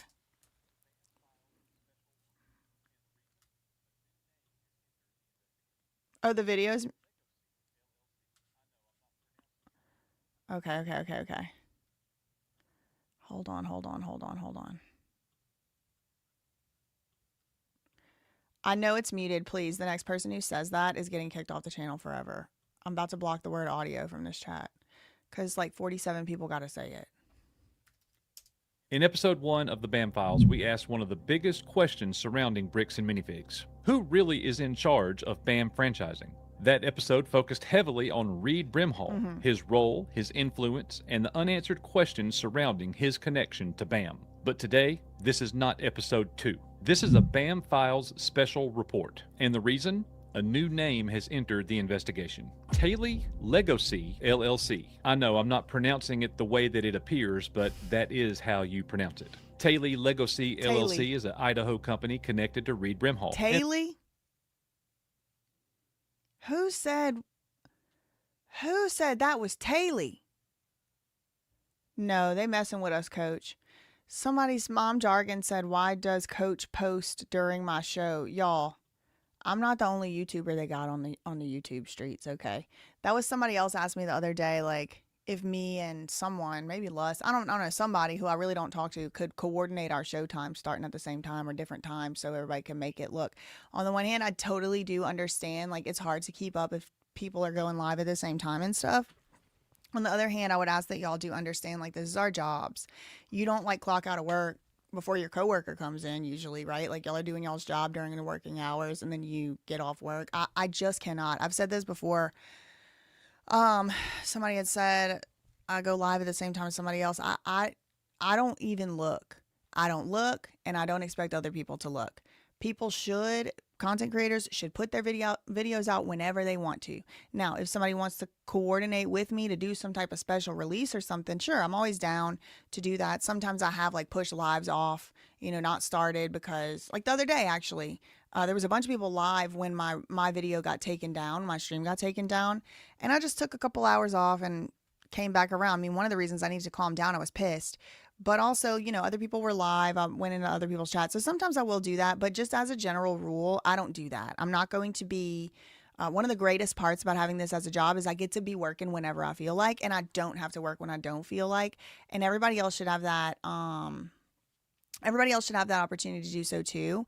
And I do understand, it's kind of, who do I go watch? But I mean, I'm not going to be upset if y'all want to go, watch somebody else while I'm live or anything like that. But I can't be coordinating with other people. One of the greatest things about this job is nobody tells me what to do or when to do it. And so I do not want to start slipping down a slope where I have to wait to put my thing out because somebody else put something out. And for the same reasons, it's only fair. Obviously, if other people put video, I'm live for 4 hours a day. When are people supposed to put their stuff out? Obviously, it doesn't bother me at all. And I'm assuming most content creators do not even think about it. They're not like, oh, so-and-so is live. Let me not. No, we don't do that, and we shouldn't have to. To BAM. But today... And all my stuff gets posted anyway. You can come back and replay crew if you want to. This is not episode 2. This is a BAM Files special report. Okay. And the reason... A new name has entered the investigation. Talulu. Legacy LLC. I know I'm not pronouncing it the way that it appears, but that is how you pronounce it. Taley Legacy. Now I do want to point something out. A new name has entered the investigation. See how they spell it? They spell it Teula. However, the way that it is spelled at the Idaho Secretary of State, or the way that this one I found is spelled, having Reed Brimhall in it, is spelled like this. Teulu. Okay, so do you see what I'm saying? Look at this spelling here. Teula versus Teulu. Now he's saying that is the way it is spelled. Only thing is, let me go to the thumbnail might have it spelled. Yeah. So the thumbnail has it spelled like it's spelled on the Idaho Secretary of State website, but within the video itself, in episode 1 of the BAM Files, we asked spelled like this. Haley. So the difference in the spelling, and it is an open question, is there's an A right here, whereas right here there's a U at the end of the word. Okay, without further ado. Legacy LLC. I know I'm not pronouncing it the way that it appears, but that is how you pronounce it. I love their Legacy LLC is an Idaho company connected to Reed Brimhall. And according to a former Boise Bricks and Minifigs manager, Tavea, she's the one that commented. She's the one who commented on my video from yesterday a couple times. Shout out to her. That owned that store, wrote her paychecks, and ran the operation. And now EBN has been provided with a check from January of 2025 from there's the spelling. I think they might have just accidentally maybe spelled the spelling wrong. Taylor Legacy. Oh God, this is like creative millennial names for our kids. Like, we have some real interesting names, some creative names. Taylor Legacy LLC. And that check was made out to the former manager. Now, all of this goes back to what we discussed. So he's providing yet more proof. Okay, that's a big deal to me. Why? Because this whole thing started with a rumor, right? Started with rumors, started with hearsay. But little by little, as these videos come out, and as other content creators YouTubers also start to get more information, it's starting to be more and more supported by more and more evidence that this person really did work for Reed. And all that. Now, I do want to just say, like, a lot of times I'll be saying things like, I don't know that person, or I can't vouch for what they say. And that is not in any way it's supposed to be disrespectful. It is just supposed to be a fact. If I don't know something for sure, I have to be especially careful about saying that I do know it for sure. I have to be very careful to say, I'm not saying this is a fact. I'm saying this is what someone else said. Y'all get to be, the people in the audience get to decide. The public gets to decide what you think, don't think, and all that based on the information we have. And a lot of times it's not facts coming directly from me. Sometimes I can be like, no, I saw it with my own eyes. Sometimes I can't. So I appreciate even more evidence now to come out and support that this lady did work for this company. Provided with a check from January of 2025 from Taylor Legacy LLC. And that check was made out to the former manager. Now, all of this goes back. So they verified that it was, made out to her, whatever. It was blurred out, but they're, putting their name and their reputation on the line and saying it was made out to her. We can confirm it. Discussed in our opening segment of the BAM files, the language found in the FDD that mentions the franchisor's parent. Who is the parent company that's above Bricks and Minifigs, if there is in fact one? The FDD mentions a franchisor's parent, but it doesn't explain who that is. To be clear, we're not saying that we have the proof that Taylor Legacy LLC is the parent company. Okay. But we're asking a very simple question that BAM should probably consider answering. If Taylor Legacy LLC is not the parent company, then who is? Who is? Disclaimer. Opinion, commentary, not accusations of crimes, and all of that. Before we get into the FDD language, we need to talk about the name itself. Right. Taylor. It's actually a Welsh word, and the Welsh word... Okay, but the thing is, Teula is not the name of the store, and that is not the name on the check. It's Teulu. So this may be the word for family, Welsh heritage and all, but this with the Teula, I just can't say for sure. It is a different word. Let's see, Teulu. What does that mean? Okay, it does say on the AI that it is a Welsh family name.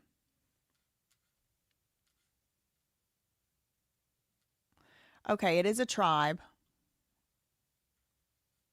Welcome to the Forgotten School.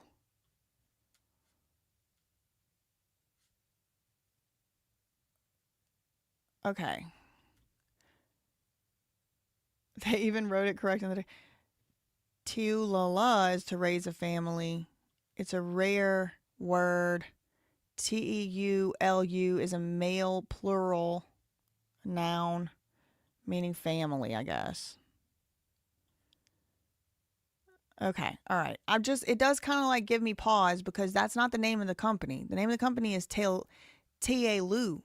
It's kind of like, the word pot and the word pat are not the same. The word put and the word pat are not the same. You change the vowel, you change the word. But it looks like maybe it was just like really a typo. It does make it kind of confusing, the video. Family. EBN had 3 different sources with direct ties to Bricks and Minifigs reach out and tell us about this LLC. Okay. All 3 of them told me that Taylor is a Welsh word that means family, and a simple Google search corroborated that. Now the second word, legacy. Not legacy, legacy. Root word Lego, also a play on words, legacy. Now that's important because it doesn't sound like a random company name. It sounds like a family legacy company. There's another piece of context worth noting. Our friend BJC Live Show recently reported... It really is pronounced Taylor. That is crazy. That does not follow English spelling rules at all. Let me get back to my shout out I was getting. Now that's important because it doesn't sound like a random company name. It sounds like a family legacy company. Yeah, it does. There's another piece of context worth noting. Our friend BJC Live Show recently reported that Evelyn McNeff, the mother of Ammon and Matthew McNeff, also has the same grandparents as Reed Brimhall, and the 2 of them happen to be second cousins. Taylor Legacy.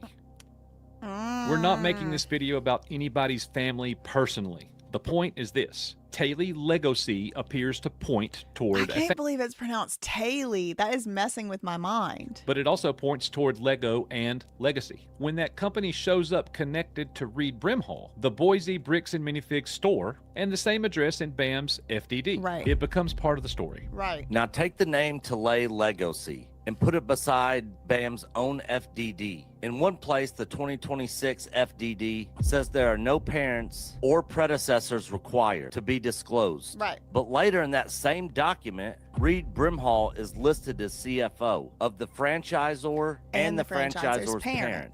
Now, guys, that phrase jumps off the page to me. Me too. Because once the document said... That was a huge find that they found. franchisor's parent? The next question is obvious. What parent? Is that just standard language? Is there an entity behind BAM franchising that is not being clearly identified? Is it connected to Reed Brimhall, or is it connected to another company entirely? That's what. As of right now, I was looking. I'm like, was it legally mine? Is it LM Old Co? just don't know the answer yet. But that phrase is exactly why we kept digging. And that search led us back to Talay Legacy. Talay Legacy LLC is an Idaho company. The public records connect it to Reed Brimhall. They list and Mary or something. What was her name? Mary B. Brimhall.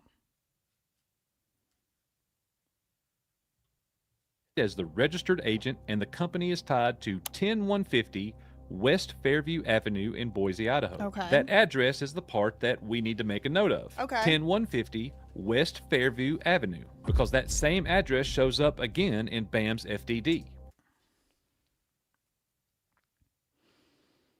And why does it say, I guess it just says the people's names, not their businesses. Owned, operated by an entity which our CFO is an owner.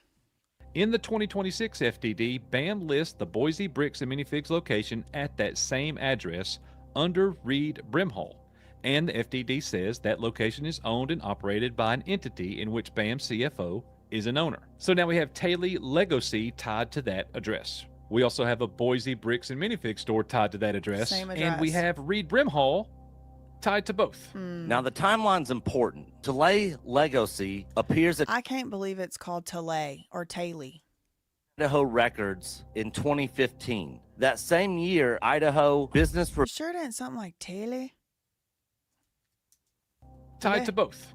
Now the timeline's important. Talay Legacy appears in Idaho records in 2015. Right. That same year, Idaho Business Review reported that Talay Legacy leased more than 3,000 square feet at 10150 West Fairview Avenue Same address. in Boise. Got it. Then year after year, the Idaho annual reports continue showing the Fairview Avenue connection. And by the time we get to BAM's 2026 FDD, that same Boise address is listed for the Bricks and Minifigs location, connected to Reed Brimhall. Now, of course, that does not magically make Talay Legacy the parent company of BAM. We're not saying that. Right. But it does make Talay Legacy a company that cannot be ignored in this story. And then we spoke with somebody that worked inside that Boise store. Right. Tavia Marconi has returned for another on-the-record Nice. interview. She is the former manager at the Boise store location. She worked directly for Reed Brimhall. Talou is actually a well. None of us are saying it the same. Talou, Taley, Talay. Word. Reed is Welsh, and it Makes means sense. family. And it's for the family legacy. Makes sense. So it's their legacy. Checks That out. is the company that owns the Boise store. And that is the company that wrote my paychecks, and all of the everything was run for the Boise store out of that company. After that interview, Ms. Marconi provided EBN with a copy of a January 2025 check made out to her from Talay Legacy, LLC. The check lists Talay Legacy at 10150 West Fairview Avenue in Boise, the same address we have been tracking through the Idaho records and BAM's FDD. Okay. That does not prove that Talay Legacy is the parent company. But No, it it's just it proves that it's the company that's operating the business of Bricks and Minifigs, at least the one that's paying employees. does corroborate a key part of Ms. Marconi's statement. Like that's her employer. Was her employer. The Talay Legacy company was the employer, and that leads me to believe it's the company that's operating or was operating the Bricks and the Minifigs location. Talay Legacy was not just a name filing. It was the company issuing her paychecks. Right. And that makes the Talay Legacy question even harder for BAM to ignore. This is the part where we need to slow down a little bit because it would be easy to overstate this. Exactly. We are not saying case closed, Talay Legacy is the parent. We do not have a document that Right. says It's kind of like it could be.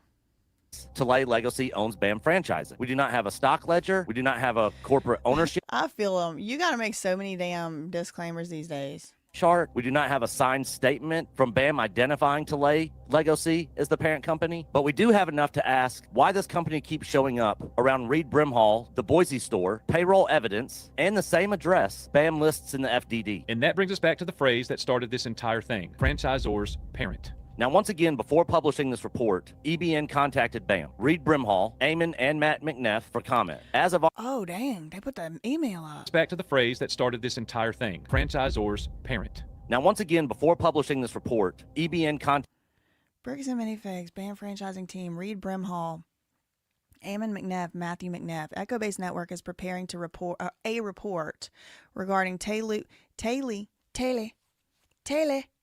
Legacy LLC. I'm just gonna become Welch today, and I just feel like it just isn't Taylor. So I'm gonna try to pronounce it right at least one time. I'm just try out some Welsh pronouncing. Whoo, girl. Okay, BAM franchise. Okay, so this is their email they sent. They sent it over there to the Bricks and the Minifigs. BAM franchising team, Reed, Eamon, Matt. Echo Base Network is preparing a report regarding Taylor Legacy, Taylor, and BAM franchising's FDD language, referencing the franchisor's parent. Records reviewed by us, that over there at EBN, show Taylor Legacy is an active Idaho LLC connected to Reed Brimhall. Before publication, we want to give BAM, Reed, and any relevant parties a fair opportunity to comment, clarify, correct, or provide additional context. Okay, what entity is the franchisor's parent? Okay, so this is great because it shows, look, don't come sue us. We tried to let y'all clear the record and you didn't respond. BAM, Reed Brimhall, Eamon, and Matt McNeff for comment. As of our production deadline, yet again, we had not received a response. If they do respond, though, we will review it and update the audience accordingly. So here's the evidence board right now. BAM's FDD uses the phrase franchisor's parent. Taylor Legacy is an Idaho LLC connected to Reed Brimhall. Taylor Legacy is tied to 10150 West Fairview Avenue in Boise. Okay, so is Taylor Lulu, the parent is the question of the video. And who knows is my answer. But I think, maybe Taylor Lulu LLC is somehow tied up into the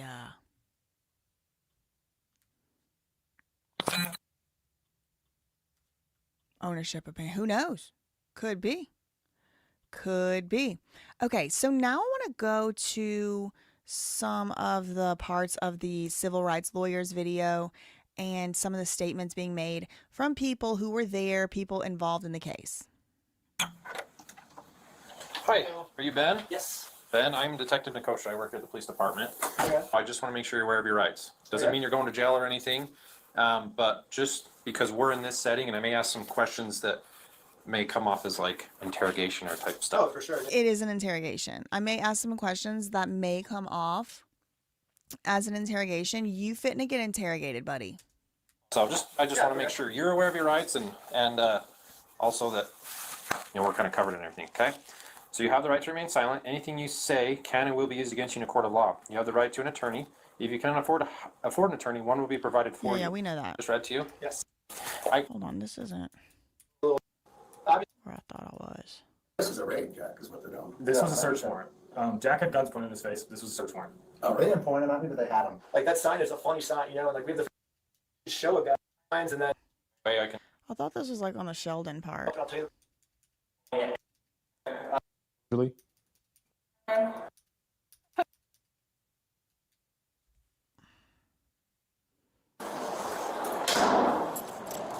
Hey, green bag. I love you. Then the girl starts having a freaking asthma Our attack. cards and Welcome back. from the airport, so I end up. Fund me and they arrested me. So they release you, they give you your phone back. What happens next? I end up walking around. Like finally, Tyler gets let go too. He's got to go pick up Victor from the airport, so I end up just walking around homeless for like an hour and a half, and then Tyler finally comes and gets me. Then what did you guys do? We went and bonded Ben out, and then this is what ended up happening with bonding Ben out. I paid his bond, right, and it was $2,000. The second I paid it, they raised his bond to $2,500. Isn't that crazy? So they said I couldn't get my $2,000 back for a whole 2 weeks, and it was my only money. So then we had to have all these, and we had to scramble around. So he gave the $2,000, but then they raised up Ben's bailout amount to like $2,500.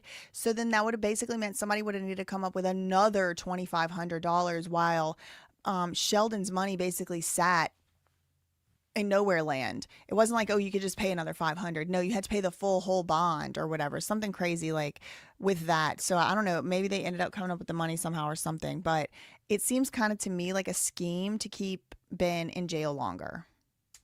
maxed out every one of my credit cards, cash advances. I maxed out every possible withdrawal limit on all 3 of our cards. And So shout out to Sheldon at Norcross. He was one of the people who was unconstitutionally arrested. And,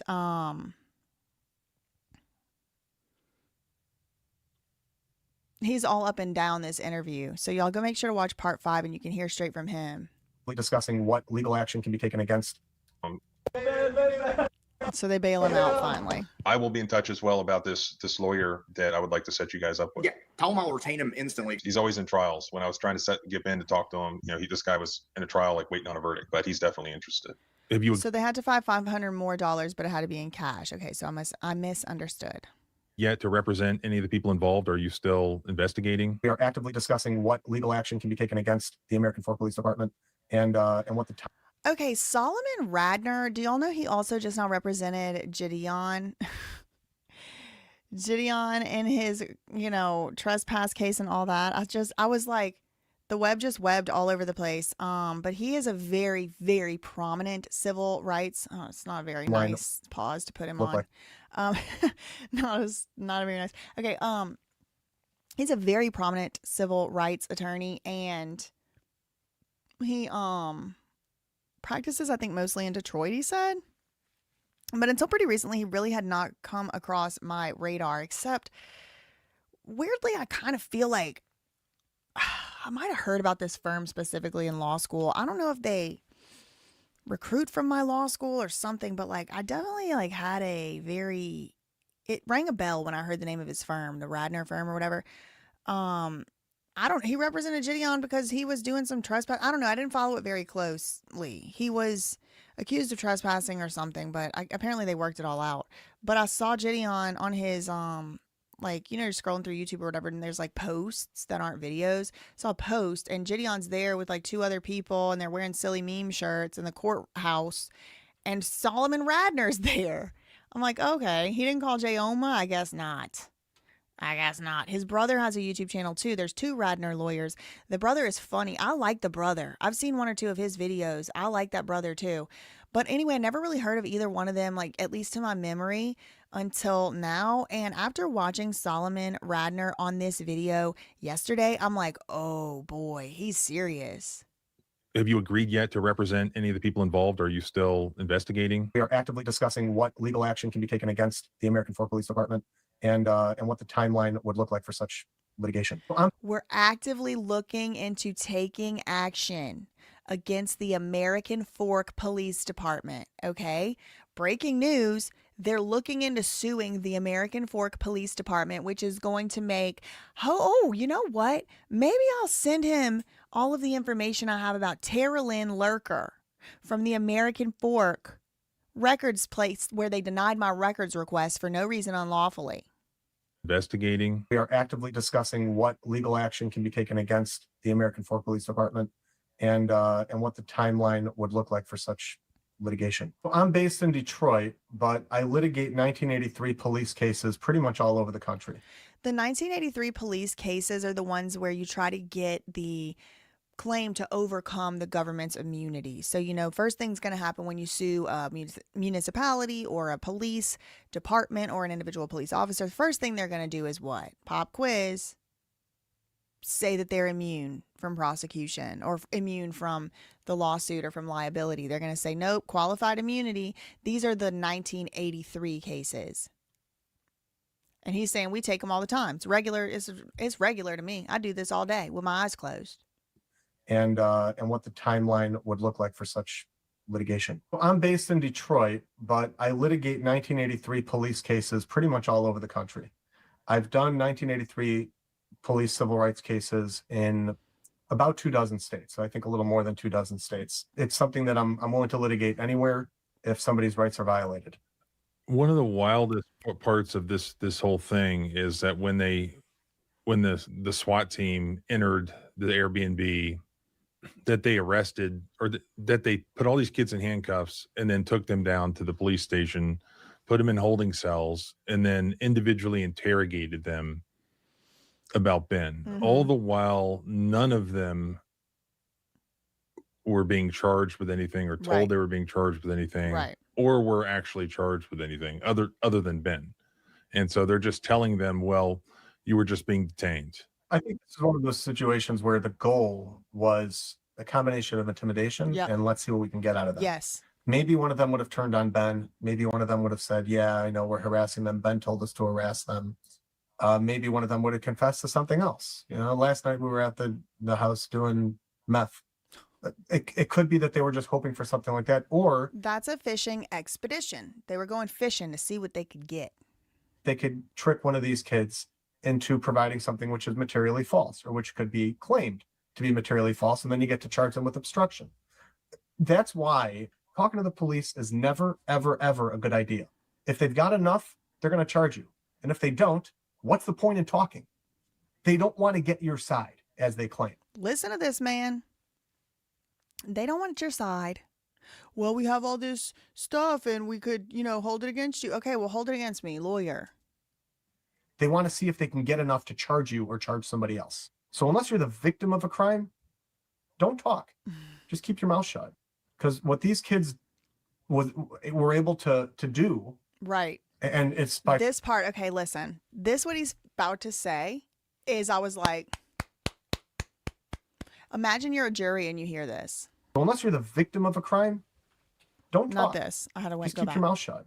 Because what these kids were able to do, and it's by virtue of the fact that they were just completely honest and they were not engaged in any unlawful activity. Yep. But had they been involved in any unlawful activity, or had they been the slightest bit dishonest to these cops, bet your bottom dollar they would have been charged with some sort of crime. Yep. But after all these hours of interrogation and hours of detainment and hours of intimidation, they got nothing on them. Nothing. Except for these very weak charges against Ben. Yeah, so it got progressively worse. Like the first day, they get pulled over for the alleged traffic stop sign violation. And then, it's like they thought that would scare Ben away. And so that doesn't work. The next day, they pull him over again. And this time, they take it up several notches and hold them for an hour and 20 minutes, go through all the, the drug dog sniff, the field sobriety test, etc. Finally let them go. And then when Reckless Ben still doesn't leave Utah, they take it, they step it up again. And then the next interaction when they end up arresting him. And then they step it up again when they end up coming in. Yeah, Esley, good point. They did try to report. They also tried to report as victims as well, but their phone calls never got answered and they were ignored. It's almost like, how in law enforcement they have the use of force continuum where you start small and then you slowly get bigger and bigger. Maybe this is the use of intimidation continuum where if at first you don't succeed, just pick it up a couple of notches. First you have the stop, then you have the stop with a search, then you have a detainment with a sniffing dog and an allegation of drug use. And then it ends up being a raid of a house, guns drawn, supposedly with a knock and announce warrant. But unfortunately, the body cam was rolling and they walk right in without knocking or announcing. Right. They opened the door themselves. Here's the proof. Did they knock? Did they knock? They supposed to knock. It's not just a little thing. This is a constitutional right. The cops cannot just bust into your freaking house or your apartment or your hotel or anywhere where you have the reasonable expectation of privacy. This is against the law. They cannot do this. And they lied about it. They said they knocked. Did you see a knock? Once again. And they walk right in without knocking or announcing. Let's see it again. You ready? He's hiding like a little roach. Like a little cockroach, he's hiding. They're not a knocking and announcing. They bombard into the Airbnb.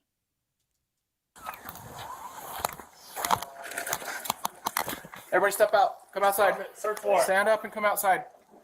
Right now. Let's go. With an AK-47 automatic weapon drawn and pointed. There's video footage of it. And they come around the house.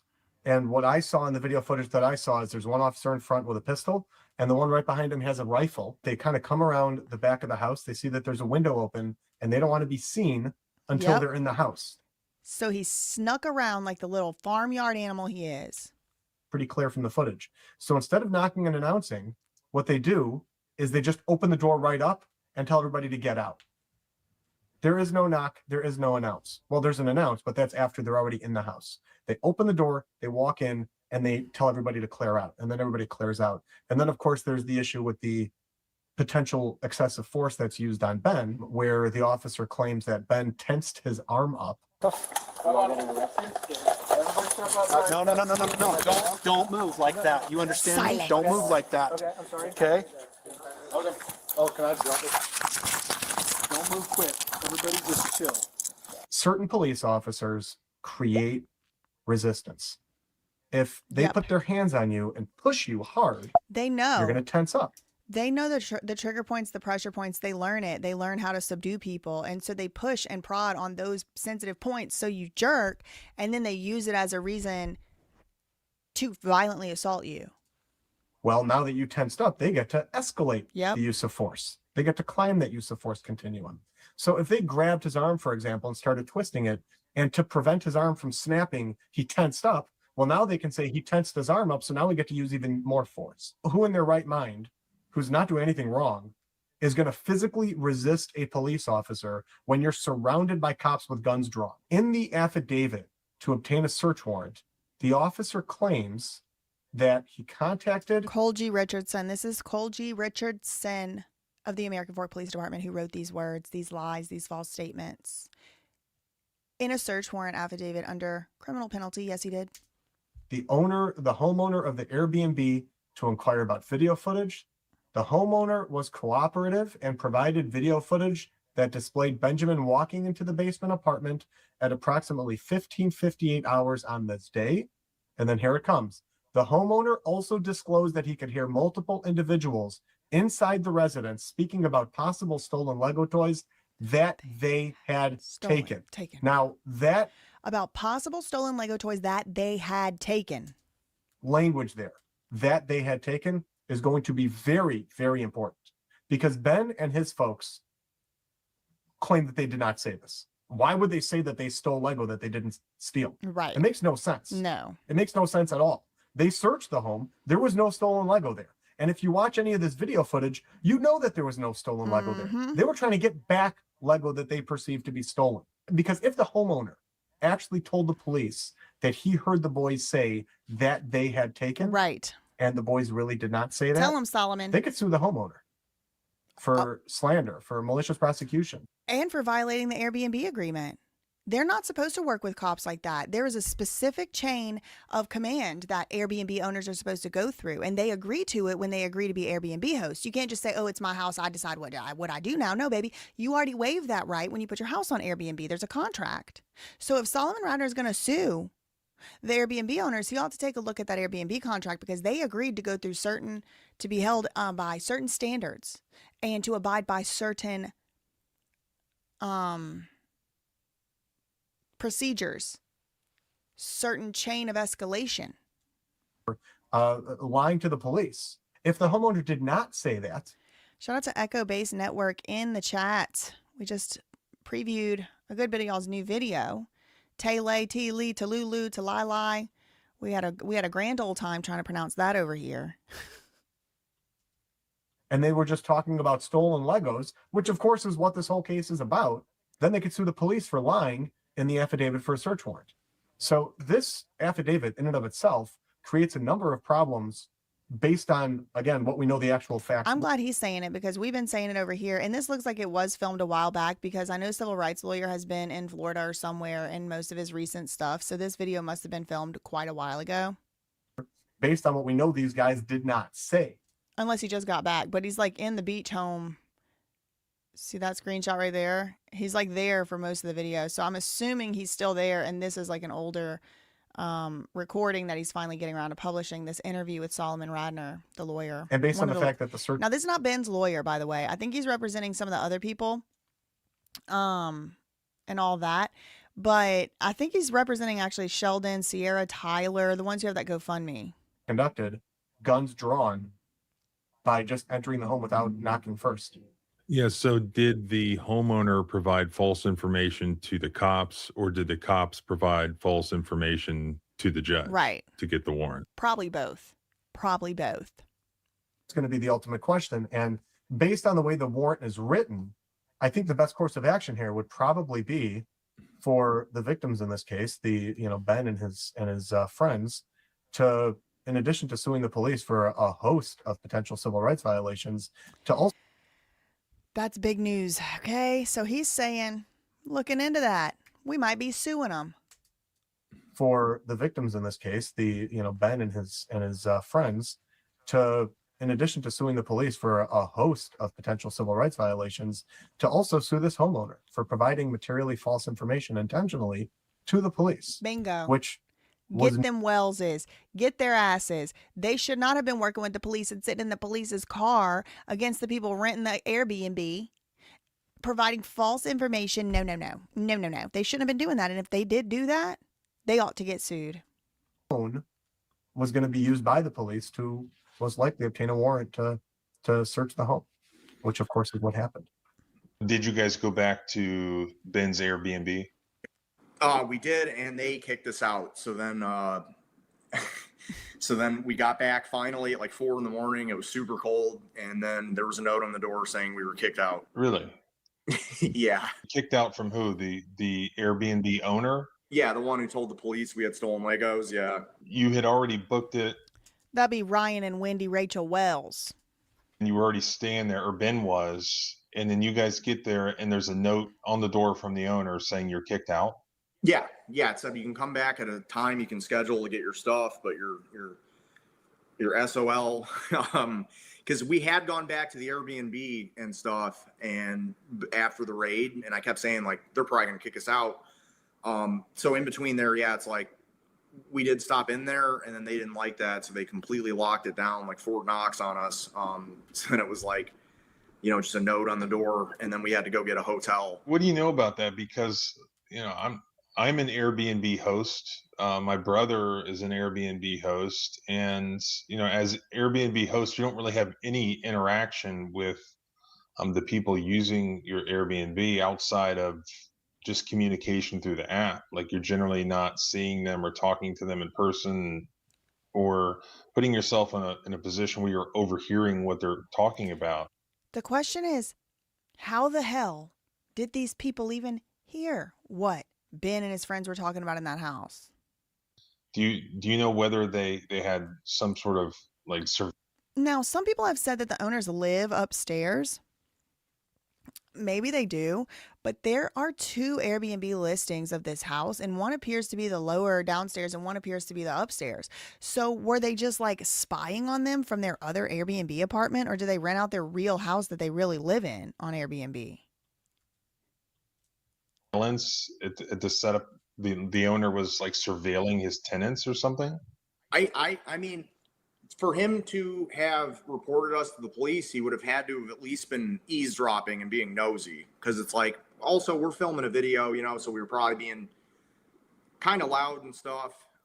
But still, we're not, we're YouTubers, dude. We're not like, we didn't steal the Legos, you know what I mean? So it's ridiculous. It's like, and it's kind of like if he did do that, and eavesdropped, and it's like the same, when you assume something. I think that's creepy, and I think that's against the Airbnb rules. They need to take a look at that contract. You make an ass out of you and me, because it's like, if you felt like we stole, like, come talk to us. You know what I mean? Ben's the most approachable guy I've ever met in my entire life. He's just like a literal human golden retriever, dude. So it's like, I don't know. It's really interesting to, like, instead of just coming and talking to the most approachable human being that probably will ever exist in our species history, you just go tell the police on him and lie. Do you know whether Ben had any interaction with that owner of that Airbnb? No, we did after, and they were telling us why they kicked us out, and Ben was super nice about it. I told him, I'm like, yeah, dude, this dude isn't a criminal. This is like reckless Ben. He's like a hero and stuff. And then they didn't care at all. It's going to be very interesting to see if this conversation, whether it was a conversation, emails, text messages, whatever it was, with the Airbnb owner, if there's some record of what was actually said from the Airbnb owner to the police. Because it will be very interesting to see what they would actually say in the course of, let's say, a deposition. He asked the homeowner, what exactly did you tell the police? Did you tell the police that you heard the boys talking about Lego toys that they had stolen?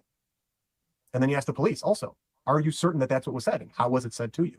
And see if they stick by this, or change their stories. With all the information they had, they ran with this other bit of information from this mysterious source and used that to like do the ultimate thing that they wanted to do, which was bust in this house and make this dramatic display. And another thing is, did they have any arrest warrants at this time? Because if all they had was a search warrant, He had none. as we know, the courts allow them to handcuff everybody that's in the home during the duration of the search.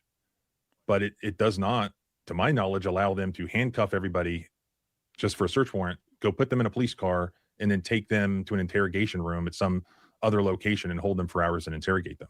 As far as I know, they all waived their Miranda rights and spoke. And even with all of that, apparently there was nothing to charge any of them with except for these questionable charges against Ben himself. You know, what I find interesting about this case is that these guys did everything wrong from a legal advice. Okay, this is the part. Okay, this is the part I thought we were on earlier. When Solomon Radner said this part last time I was watching it, I was like, oh, damn. Now I get it. Now I get the hype. He's going to say this to a jury. Can you imagine if he says this to a jury? Like, how do you even combat this? It's so beautiful. What he's about to say, it's like a perfect closing statement. Apparently there was nothing to charge any of them with except for these questionable charges against Ben himself. You know, what I find interesting about this case is that these guys did everything wrong from a legal advice standpoint. These guys did everything wrong from a legal advice standpoint, not broke any laws, to be clear.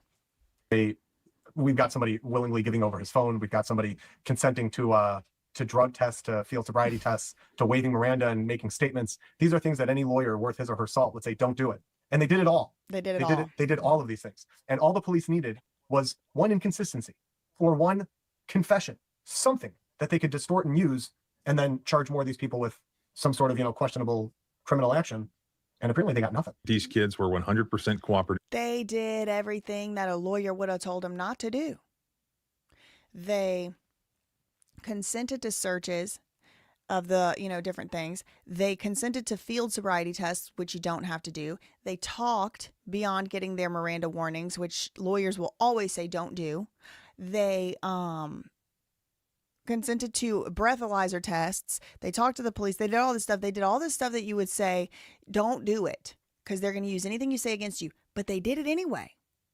And he said, and they still couldn't find anything. They broke the law. They broke the Constitution. They violated people's rights to get inside this Airbnb. They had to pull guns. Still, they got nothing. And it's like, yeah, when you put it that way.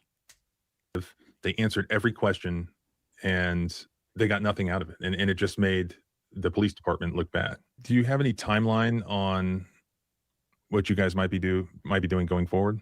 We can only assume that the American Fork Police Department and or their insurance company, assuming they have one, most police departments do, is going to be a very deep-pocketed war chest for purposes of litigation. And to combat that in the courts, we're going to need a significant amount of resources. Okay, you heard that? What's the timeline look like, Solomon? When are you going to start suing? He said, well, I can only assume that when and if we sue them, they're going to have a big, deep-pocketed insurance company behind them. Most of these departments do. And that requires a lot of resources to fight back. That requires a lot of resources, a.k.a. money. Is going to be a very deep-pocketed war chest for purposes of litigation. And to combat that in the courts, we're going to need a significant amount of resources and a lot of money. So they put up a GoFundMe. They're trying to raise $100,000 so that we can litigate this thing properly. So at the time that I looked at the GoFundMe yesterday, I'll have you know, I was the first donation to the GoFundMe. I was donation number 1. I saw it in the Reddit and I donated. Let's look at what it's at now. Solomon said they're going to need $100,000 before they can get this going.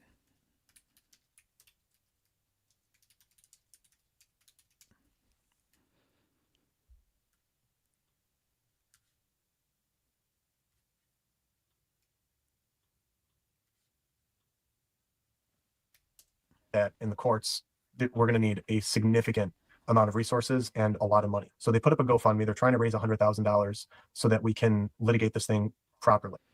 At first, they started out at $8,000. And then I think they actually started talking to lawyers who were like, you are going to need so much more than $8,000. it's not to necessarily just pay the lawyer for their hourly rate, which the lawyers are, they do deserve to get paid, you know, as part of the settlement, that whatever comes out. But the way that Solomon Radner and these like types of lawyers often work is through contingencies. So they don't actually charge you any money up front. So that's led to a lot of people to saying, well, why do they need $100,000? Well, I think Solomon just did a good job explaining why. Because they need money to do anything. And to file something is $45. You know, sometimes $500. To file something costs money. To pay an employee to sit there and type something up, even if they're using AI, you got to pay the employee. They're not working for free. So while there are ways that these lawyers kind of do, you know, take a lick in the front end, there's certain things that just have to be paid, like filing fees. The judge isn't going to, the court's not going to say, okay, you don't have to pay us till there's a settlement. Hell no, stuff's due.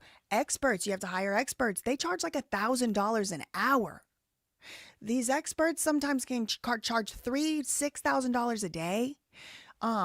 Different types of maybe forensics, audio analysis, all of this, these people require to be paid. So while Solomon Radner himself may be able to take the lick, they have to then pay out to sue. You have to pay people to do work. You have to pay for things. You have to pay for analyses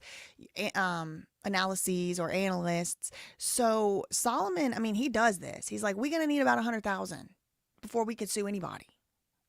Assuming that donations come in to that GoFundMe the way I hope they do, we could have this lawsuit filed probably within a couple of weeks. And that would really be my goal. What sort of things can you do in litigation, assuming you have the funding to actually get the truth out of these people? Well, there's two things that we're able to gain through. Okay, so here's the fundraiser here. And it looks like they have raised the $105,000 now. Now, this morning when I woke up, it was at like 89. So it is still getting some more donations, you know, quickly. Somebody gave a $5,000 donation. That's awesome. And I anticipate they're going to keep raising this number here. If I had to guess how much this lawsuit would actually be, if they really do sue them, like the American Fork Police Department and Airbnb owners, it could be $1 million easily. It could be, especially with 3 plaintiffs, multiple defendants, it could be $1 million, it could be 5, it could be 10. It could be millions of dollars. And it really all depends on the insurance company that's paying for the lawyers on the other side and how much their war chest is. Because a lot of this stuff, they'll be filing like technically this, technically that, try to get it removed here, try to get it this and that. And it's all just games to keep it from actually getting to the real part where there's like a jury that's going to decide. Now I do anticipate that if they sue cops, that they're going to instantly be like, nope, we got immunity, and they're going to be arguing on that. But we'll have to see. We'll have to see. Julie said that the GoFundMe was about $27,000 yesterday. You're going to have to sell that deagle, somebody said. Yeah, $100,000 to start is what he said. To start. So, yeah, it does say, you know, $110,000 goal. I think they ought to go ahead and just put that right now up to about $250,000, because it's going to be probably by the end of the year they could spend that much. And that's another thing that I think Ben in this video series, not only was his goal to try to show, but also has now, even if it wasn't his goal, has now been shown over and over and over and over again. This detestable tyranny, corruption, cover-ups, sinister back alley relations. The guy we shot Deagle with happens to be the Airbnb owner. It's interesting they didn't tell Ben that. It's interesting that part seemed to have been clipped and redacted out of the body camera footage. And then it brings me back to just remind y'all, American Fork's not a big place. This isn't Las Vegas, Nevada. This isn't Los Angeles. This isn't New York City. It's not NYPD. American Fork is not a big place compared to all of this that we are usually used to looking at. Let me see, what's the population? American Fork population. 41,000 people. Okay, so it's not a small village, but 41,000 is not a large city, okay? And the staff over there that does this stuff isn't just like unlimited, you know what I mean? There's a specific amount of people, and it's not big, who work in the government at American Fork. It's kind of not that many. You start thinking about all those redactions in a new light. I do, at least. When you think about the relations that they all have between each other. Remember, Lust did a video recently where he went over, you may have not seen this, where he went over some emails, and it was like how Ben has started to kind of like release different little videos here and there. Other information has started to come out little by little. And Lust got a hold of some emails between Ben and the American Fork, or his research team did, between Ben and the American Fork Police We're able to Department gain through litigation that we can't. records people. Let's see if I can find that video quickly.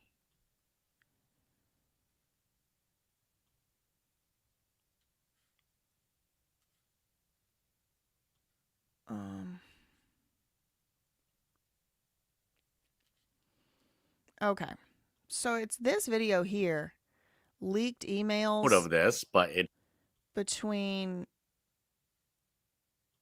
Ben and American Fork. Oh, is this on? Oh, it's on BAM Maps.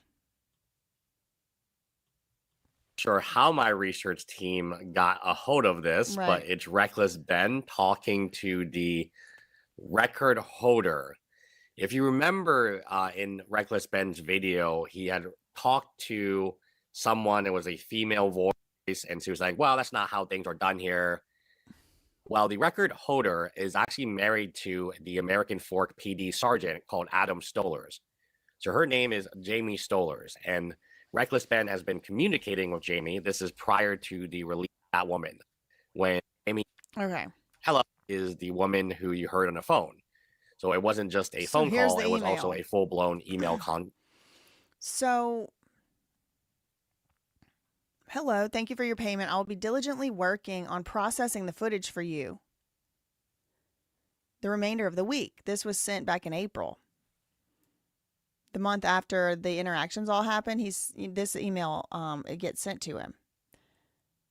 This person, Jamie Stowers, from the American Fork Police Records Department.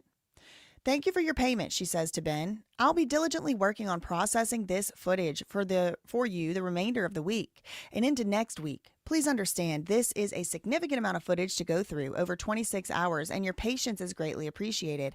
I will reach out via email as soon as the video is ready to send. Thank you for your patience and understanding. Now remember, this is after or right around the time, I don't know if it was after. Yeah, I think it was after they charged Ben with a crime. So he was already a defendant. So he has an absolute right to this stuff. So she says, hey, okay, look, I'm going to be putting this together for you. Don't worry. I'm going to be diligently working. Okay, everything looks good so far. conversation, which we're going to talk about right now.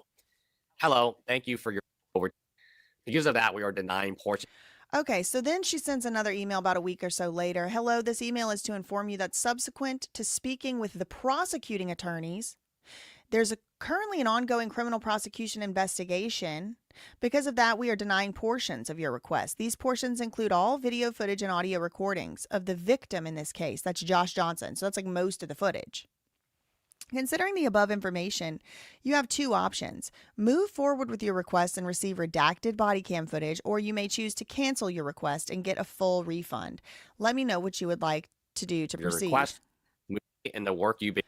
Ben says, thank you for the update and the work you've been putting into the request. I appreciate the volume I guess that's dealing with.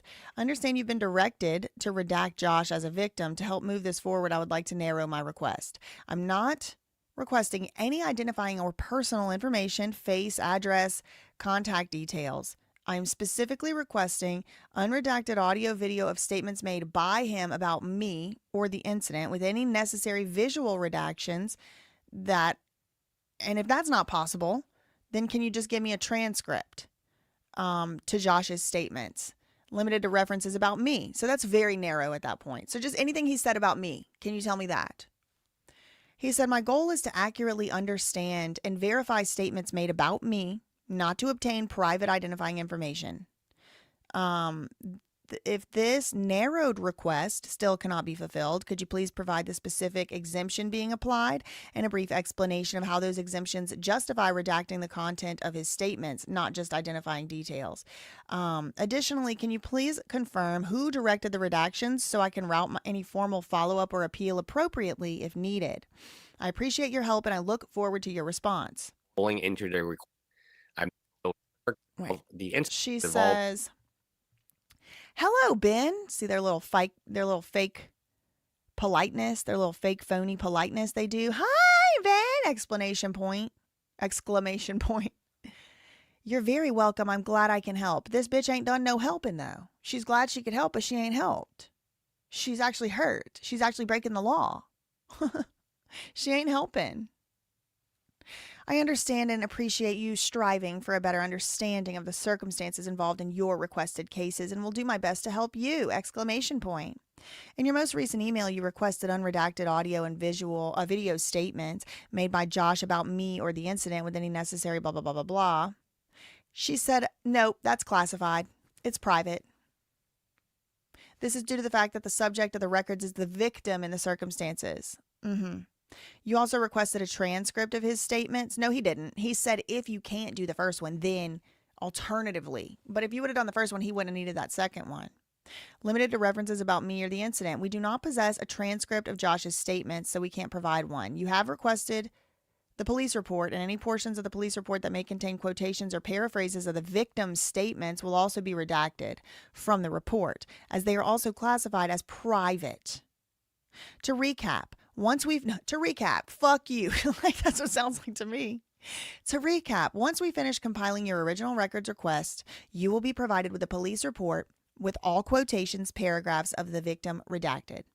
And you will be provided with the body cam from the case with all images and audio of Joshua Aaron Johnson redacted. If you wish to appeal, you can do so to the American Fork City Administrator, David Bunker, within 30 days. Please let me know how you would like me to proceed.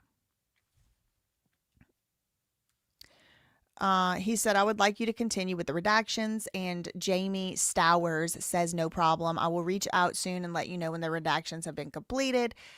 I wonder if she was asking Sergeant Stowers.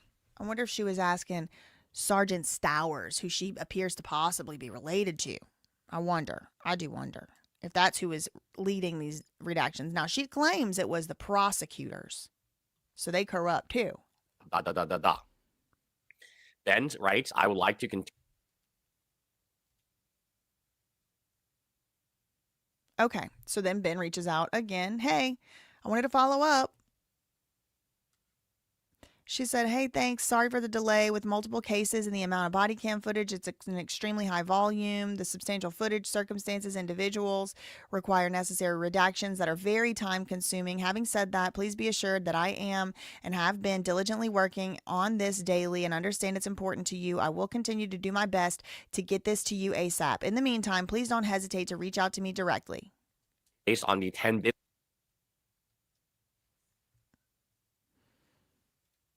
He said, "Thanks for the update. Do you have an estimated time, an ETA, of when you think it will be ready? And are there any files that don't need redactions possibly ready to be downloaded yet?" She said, "You're very welcome." The fake politeness while she's breaking the law is very interesting. These criminals like to break the law and then be polite about it. It's very, very, very confusing. Unfortunately, she said, Jamie Stowers over at the police department said that she didn't have an ETA that she could give. She'll get to it when she gets to it. She's got a pedicure to get to or something, girl. She said it's an intricate process, and in the sake of organization and preventing things from falling through the cracks, it really is best to send it all at once. I would be more than happy to give you a call if you would like a detailed explanation. They always want to jump and hop on a quick call instead of just doing their goddamn jobs. Again, grateful for your kindness and patience. Well, they're not grateful for mine when I started emailing. You'll learn. So we already saw that. Okay, thank you so much for all your help. You're welcome. Would you like me to proceed with your request? He's like, fucking obviously. Yes. Perfect, thanks. Okay, so he asks again, "Hey, do you have another update for about how far along you are?" I mean, he requested this 19, 20 days ago. I've been working on it, still not complete. I was made aware today that an appeal was sent to our city administrator, David Bunker, in order to avoid duplicating our efforts. Now your request is on hold, pending the outcome of that appeal. So he says, do you know how long an appeal will take? No, unfortunately I don't. The appeal is now in the hands of Mr. David Bunker. He will reach out to you with an answer once he has the opportunity to review it. He said, okay, remember y'all, he is the supposed perpetrator here. He has a statutory right. He has a constitutional right to this Brady material, by the way.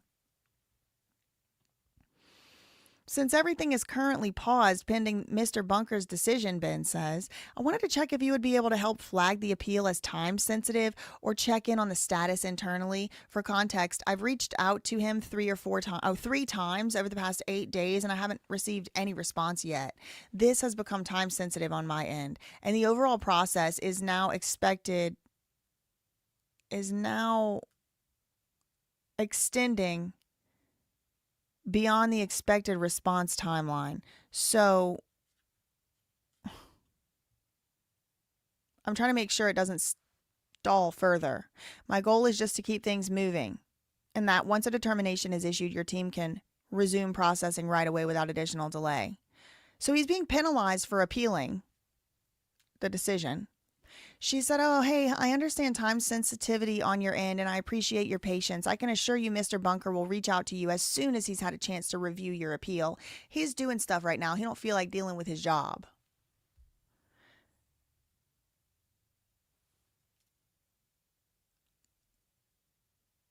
He says back to her, hi, now this is now 25 days after you made the original request. Hi, Jamie, I understand the request is currently on hold pending Mr. Bunker's determination. Given the time sensitivity on my end, I wanted to ask if it's possible to proceed with limited processing that would not create duplication of what's already been done.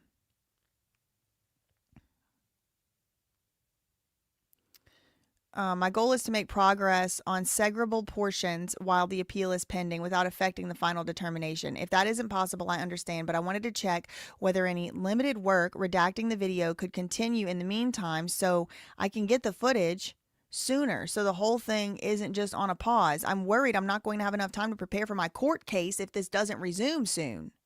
She said, hi, Ben. I understand the time sensitivity for this matter. Eats hot Cheeto, wipes hands on pants. I'm happy to help any way I can.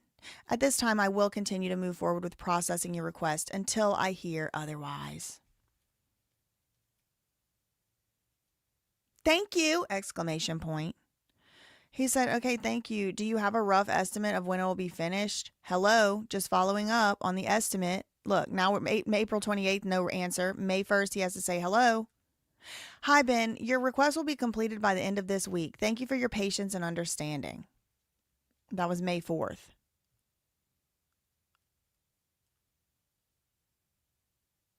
May 7th. No, this week I am in the office tomorrow as well. As stated previously, your request will be completed by the end of the week. Thank you. So Ben said, okay, so it should be completed by tomorrow. And I guess he eventually then just did end up getting it. So shout out to Les for making that available to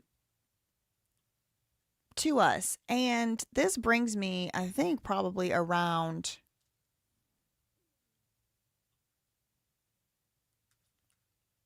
to my next topic, which is, what is the American Fork Police Department hiding? What are they hiding? Why are they hiding it? And from whom are they hiding it? But before I get into that, I need to take a restroom break. Okay, I gotta go take a quick trip to the restroom. And we gotta talk about how I dealt with a very similar situation where they're also now giving me the same type of runaround for different records. And instead of it being Stowers, it's another one. Hello, everybody. We have another new character entering the chat, and her name is Terrible Lurker. Oh, excuse me. Terilyn Lurker. I'll be getting to that when I get back.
Okay.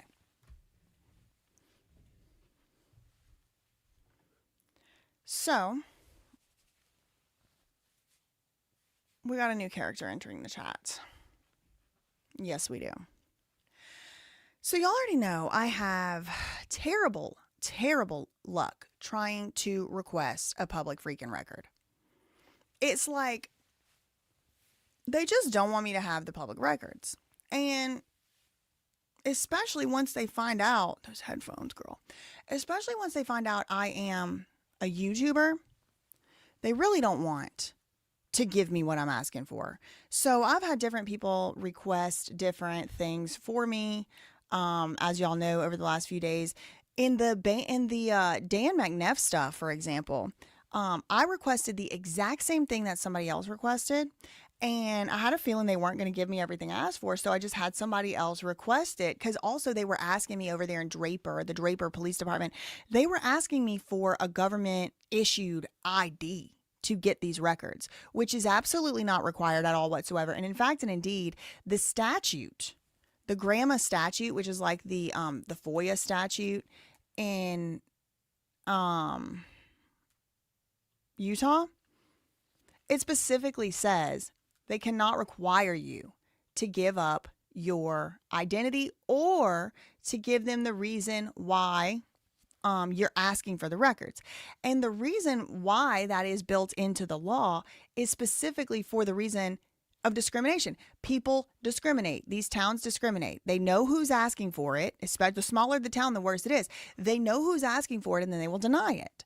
So if, NBC or the New York Times just like has to plaster their name all over everything all the time, then the people might end up, not giving it. The police departments might end up not giving it.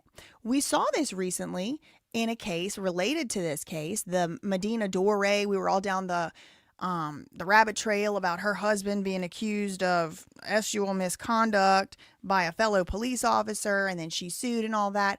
Well, a local news agency tried to request the documents having to do with that, or the body camera footage having to do with a certain incident related to that. And the chief of police or whatever it was over there, he saw that FOIA request came in. Somebody told him that the news was requesting body cam footage and stuff. And he said he went and he looked at the body cam footage, and he said that was the way he found out about it. So when he was asked, why did you go look at it 50 minutes after the news requested it, he specifically said, I wanted to see what was so interesting that the news wanted to look at something, right? He wanted to see why the news was requesting something.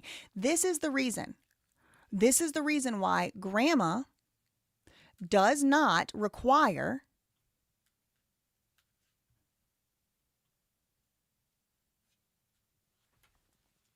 hold on, I'm taking a picture. I'm taking some screenshots so I can show y'all the emails that went back and forth. GRAMA does not require the FOIA statute over there in Oklahoma. I mean, not Oklahoma, Utah does not require you to give your name or identity.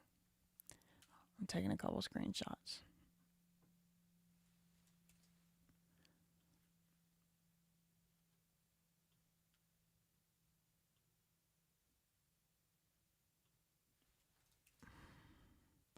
Because I don't want to disclose my anonymous email account name.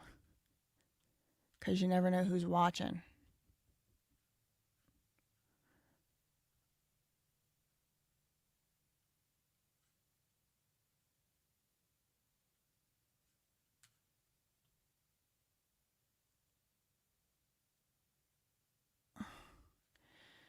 Do y'all know they put together a download link to a publicly available package? I didn't know this. I'm downloading it. Hold on.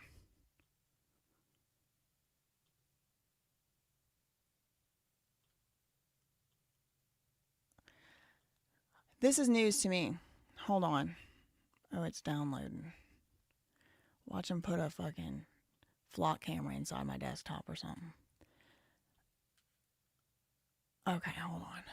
All right, so then the final one is this one.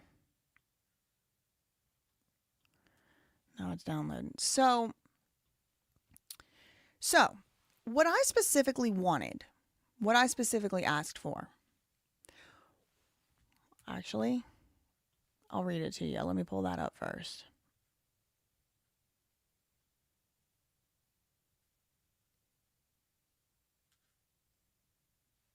It was something that I hadn't seen made publicly available yet. Maybe it is somewhere out there. Maybe somebody got it, but I want it, and so I requested it, which is my right to do.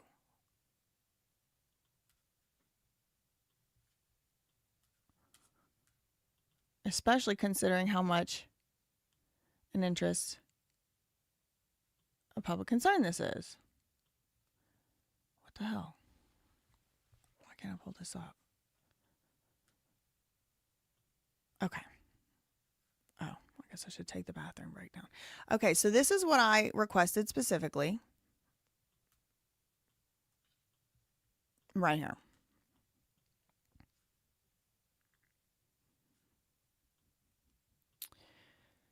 And I requested this back in, I think it was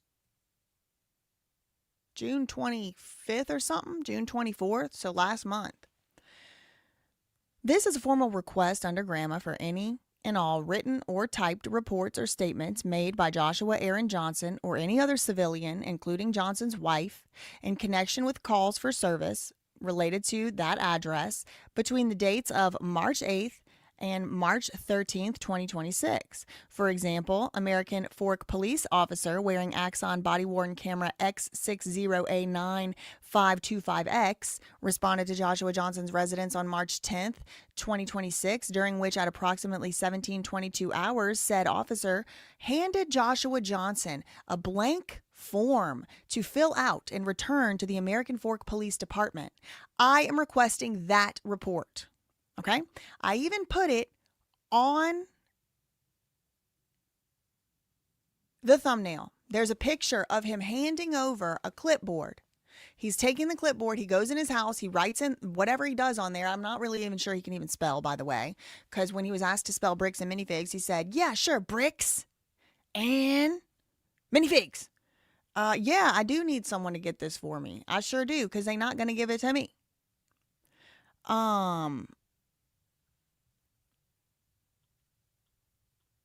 This is what I requested. I want that thing he handed over, and I want all of them.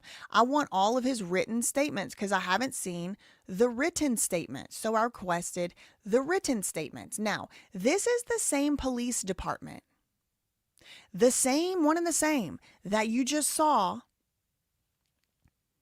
been going back and forth with Jamie Stowers. Now, I get an email days and days after my request. They only have 10 business days. They only have 10 business days to get this back to me, okay? And I say, and they send me an email.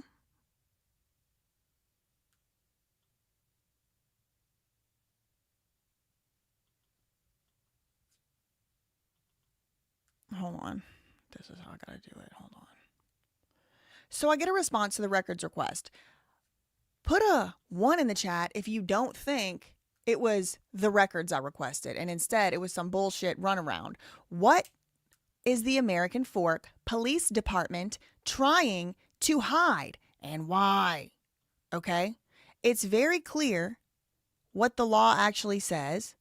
They cannot require me. This is now the second police department in Utah that's tried to get me to provide identification. TeriLyn Lurker, T. Lurker, at AmericanFork.gov, our public servant, said she received my public records request submitted through the Utah Open Records portal.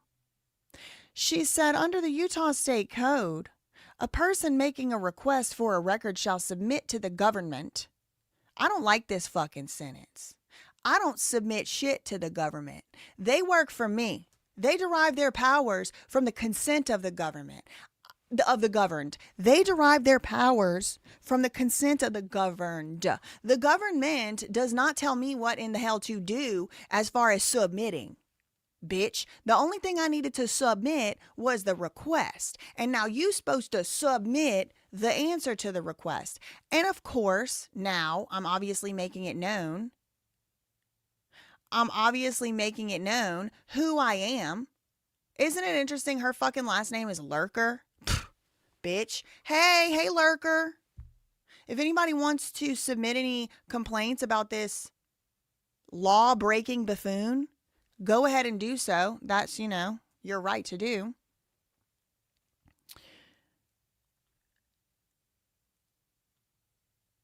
She said, you have to submit all this to us with your name, mailing address, email address, and daytime telephone number. So they want to run a background check on me before they give me a request, before they give me what I want. And you can obviously see this is why the statute is written in such a way where they cannot, by law, they cannot require this. But it puts you in the same spot over and over again. So what are you going to do? Sue me, bitch. That's what they're going to say. Sue me. Sue me. And I might. Just to prove a point. But this is not lawful. And she's doing, ironically, or perhaps tellingly, exactly the same thing that the bricks and the mini thugs do. That's the law. That's the law. Bitch, I am an Ivy League educated lawyer. There's like almost nobody on earth. There's a very small group of people who can read a law better than me. Compared to everybody on the earth, there's like a very small percent. I doubt 1% of the people on earth can read a law better than me. Okay. I really highly doubt it. And so that's because I've been trained to do it. So by the actual best of the best. But this podunk ass bitch, TeriLyn Lurker, instead of following the law, is basically saying, that's not the law. That's not the law. They want a goddamn blood sample to get a freaking public record. Bitch, just give me the written thing Josh said. Just give me the thing Josh said. I wasn't asking for body camera. I already knew the address. I wasn't asking for any identifying information. Of course, if they needed to redact his whatever, social security number or whatever off of it, I wasn't asking for that. Give me the written statement. What are they trying to hide?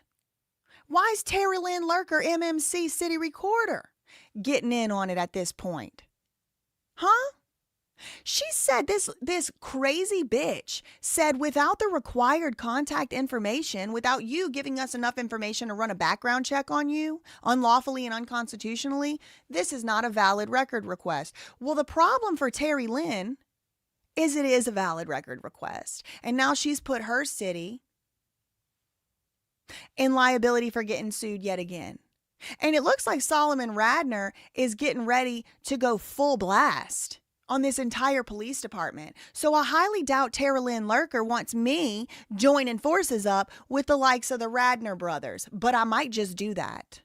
I might drive my ass right over to their New Jersey location and do an interview in their office. We might play ring toss or something. Who knows? Who knows? They hiding something LLC, I can tell you that. I can tell you that. Please provide your name, phone number, mailing address so your request can be processed. You know, I almost said Jane Doe, 555-555-555, 123, absolutely the fuck not, road, in none of your goddamn business, Arkansas. That's what I should have said. But I didn't say that. I'm going to read y'all what I did say back to her. TeriLyn Lurker. What is TeriLyn trying to hide? What's she's trying to hide over there? Huh? And who's she trying to hide for? You're going to be so shocked to find out where she went to college. You're going to be so shocked to find it out where this lying lawbreaker went to college. This is not a valid request? Bitch, you ought to be fired. I hope the people over there in American Fork get your ass fired. I said, hey, TeriLyn. Hey, please allow me to clarify and renew my already valid public record request, the first request. I've CC'd the city attorney, Heather Shriver, who may be able to assist you in understanding the public record statutes, you dumb fuck, and hopefully help you avoid any future liability to which you are currently exposing your department and city under applicable state law. General rules, so since we're citing statutes now, stupid ass, I'll go ahead and cite it back to you and let you know what it actually says. I said it states unequivocally the government entity such as your police department is not allowed may not require a person to identify themselves or state the purpose for a records request. Under Utah's Government Records Access and Management Act, this is GRAMA, government agencies cannot require requesters to provide identification or state their reason for requesting records with limited exceptions. The exceptions under GRAMA only exist under the following circumstances. 1. Records are classified as private, controlled, or protected. 2. Fee waiver requests, for which I am not asking for a fee waiver, so that don't count. And 3. Certain miscellaneous records like voter registration records or certain law enforcement records about juveniles. I am not requesting records related to any of these exceptions under GRAMA in my request. I have provided specific requests and email address to which you may forward a responsive or just give me the freaking statement, for the love of God. It's like at first, maybe they were like, oh, we don't want to have to go through all these tapes. We don't want to have to blur all this censoring. It's going to take a long time. Oh, now it's an ongoing this, that, and the other. Bitch, just send me, it's 1 page. I'm not even sure the man can spell. He might have even drawn a couple pictures. Just send me the page. But instead, they want to open their freaking city up to a lawsuit. It's actually insane. These people, I'm not going to say what I think about what needs to happen to these people, because I ain't trying to get kicked off the internet, but that's what I think. Please don't send any hate to anyone mentioned here. But if you want to send a complaint, oh, please do. Oh, please do. I said I've provided this specific thing. I respectfully elect to exercise my rights under GRAMA, and I decline to provide any personal identifying information to you, you sick fuck. I'm not giving you my name. I'm not giving you my phone number. Why? So y'all can run a background check? Ask my D, bitch. No. No. How about? I ain't giving you my fucking phone number, you stupid psycho. Or my home address. Why? So they can call up the cops, so they can call up the police in my city and have them come harass me at my door? No, the law is unequivocal. It states it clearly. You're not even allowed to ask me for this. You're violating my rights, Terry Lynn. But that's par for the course over there at American Fork Police Department. If you're not violating somebody's rights often enough, you're getting fired. You have to violate somebody's rights, or else it seems. It seems like it's a job requirement. First it was Stowers. I thought maybe it was one bad apple. But you know what they say about bad apples? They spoil the whole bunch. They spoil the whole bunch.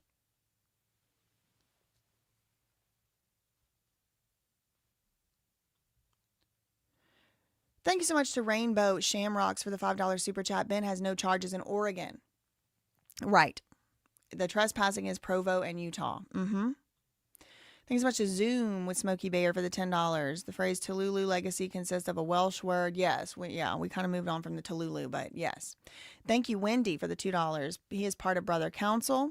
Thank you, Fly Chomper, for the $5. Wouldn't it have been good under normal circumstances for Ben to opt for an attorney if it's not Utah? Isn't that what Ben wanted, a free attorney? He has an attorney, so I don't know what the question is. Thank you for the $5. The most amazing citizen science project ever. I describe the work done by all legal channels as forming the largest virtual law firm. Nope, I don't practice law. Thank you for the $5. I don't want to be in a law firm. I don't want to be in an organization. I don't want to be in an association. I don't want to be a member of any. Nope, I don't do that. But yes, shout out to the other lawyers on YouTube. Thank you so much to Daybreak for the $4.99. I'm really surprised there wasn't a public call for Airbnb to respond. At least that host should be banned. Yes, they should be. And probably put in jail. Thank you so much to Vicky for the £5 super chat. Welsh EU is a diphthong, typically pronounced like A. Good to know. In a word like tele, it's not a single long vowel. Gotcha. Thank you to Chomper Fly for the $2. The cop said he was at previous event. Yeah, the Deagle. Thank you to Incognito for the $4.99. How would they know the context in which stolen Legos, stolen from where or who? Seems sort of odd to hear stolen and jump to knowing the back end. Yeah, because I think they were lying. Thanks, Fly, for the $5. Warrant was for stolen property, and no one taken in was interrogated about the stolen property. Yeah, good point. Doesn't that show fraud or worse? I'd like to hear what the jury is going to say. Thank you, Pomegranate, for the $5 Canadian. Small municipal police like that can be shut down, and the jurisdiction can be given to the county or state if they have too many constitutional violations. Well, I hope it happens soon, because American Fork is a freaking cesspool. Thank you, Kevin Adams, for the $2.99. Claiming my YouTube subs as education expenses. LLC. Thank you so much to Dr. J, or no, Drees, I don't know what the name is, sorry, for the €6.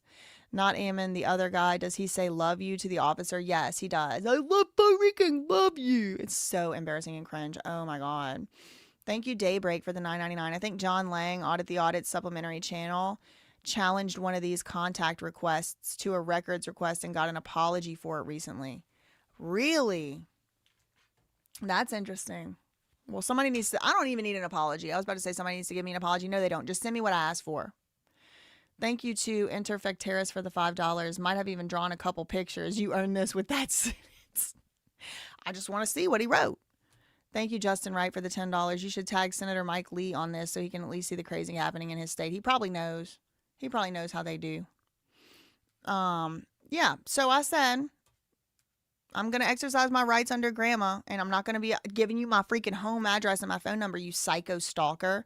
Please proceed with my reiterated statutory and lawful request, which now represents my second attempt at obtaining the public records from your department, the second request. Please kindly send the responsive records to this email address as I asked in the first request. Well, guess what Terry Lynn did? Do you think she sent me what I asked for? The one document, Well, I asked for multiple. I said anytime he wrote down a statement, I want it. Just give me the statements he wrote. She ain't going to give them to me? Okay, so then I reminded her, and I CC'd the city attorney. And I said, maybe she can explain how the law works to you, you dumb fuck. But no. She did not send me what I freaking asked for. So I sent her another email this morning. And I said, hey, Terry Lynn, it's been 16 freaking business days since my request. 22 total days. I'm just checking in on a follow-up. She says, oh, I'm in receipt of your email. I go by Anonymous. I'm in receipt of your email. As I stated in my first email, I ain't giving you shit, pretty much. And then I say, okay, thanks for the response. So just to be clear, for my appeal, you're denying my request specifically because I did not identify myself? Just making sure I got everything in place for the appeal I'm about to file. And, on the one hand, it's like, why don't you just give your name? Like, you just already gave your name anyway. Now they're going to know. Yeah, but I didn't give them my phone number. And I didn't give them my home address. And maybe they could go online and try to find that. Or maybe they could violate my rights to try to run that information. But isn't that the point? Yes, that's the point. I shouldn't have to give up my right and give up my privacy and make myself a target for these tyrannical beasts like the likes of Terry Lynn. But guess what, Terry Lynn? Since you didn't want to do your job that you get paid $94,000 a year to do and give me the public records that I am rightfully entitled to under the laws of your state that you're supposed, since you wanted to break the law, since you wanted to violate the law, I went ahead and found some public records that are public.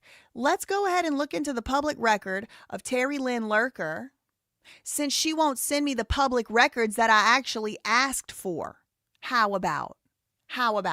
And I think we should absolutely flood the American Fork Police Department with records requests for specifically that. Because now I really want to know what they're hiding.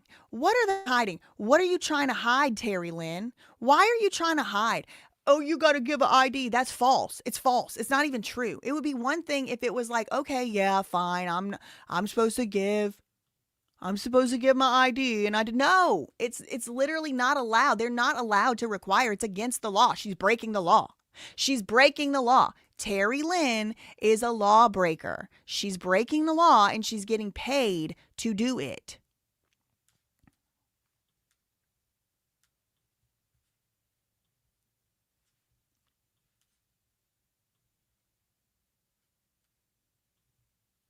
Hold on. I think we should flood the American Fork Police Department. I think we should absolutely flood them with this request until they stop hiding. Here it is right here if you want to take a screenshot. Specifically, this address, these dates, American Fork police officer wearing Axon body-worn camera, X60A9525X, responding to Joshua Johnson's residence on March 10th, 2026, during which approximately 7:22 hours, an officer handed Josh Johnson a blank form to fill out and return to the police. I'm requesting that report as well as any others which conform to the description outlined above. If more than one written report exists, please include all of them between March 8th and March 13th. Please also include any supplements, amendments, corrections, or updates. I'm not asking for videos. I'm not asking for sound files, audio files, 911 calls. I'm literally just asking for the stuff that Josh wrote and gave over to the police. That's what I want. If somebody could please, a bunch of somebodies could please, I'm pretty interested in this. Now, apparently they have public case files. Those haven't even downloaded yet. They're probably downloading some type of fucking spyware on here. But let's take a look at Miss Terry Lynn's public record, shall we? Let's see what she's about. Because I'm wondering if she's somebody's cousin's brother, sister's second cousin, third removed, Aunt Cecil, or whoever else in the hell. Because why is she trying to hide? Why she's trying to hide? I told y'all why I tried to go by an anonymous name. It wasn't to hide. It was to avoid the tyranny and the corruption. But even by an anonymous name, you can't do that. You saw how they treated Ben when he gave his name. I'm trying to avoid that. So I go by an anonymous name, and that's how they treat you too. So you're damned if you do, you're damned if you don't, and they are the ones breaking the law. You can't hide stuff in breaking of the law. I am within my rights to not give them. Anyone's within their rights to not give them your identity, and it's so that they cannot retaliate and discriminate against us. So what is she trying to hide? Who knows? Let's take a look at her LinkedIn.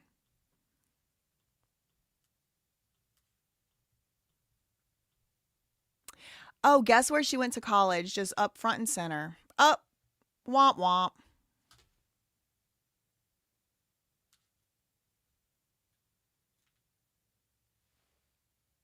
They're really not doing a very good job at trying to avoid the Mormon mafia allegations. I will tell you that.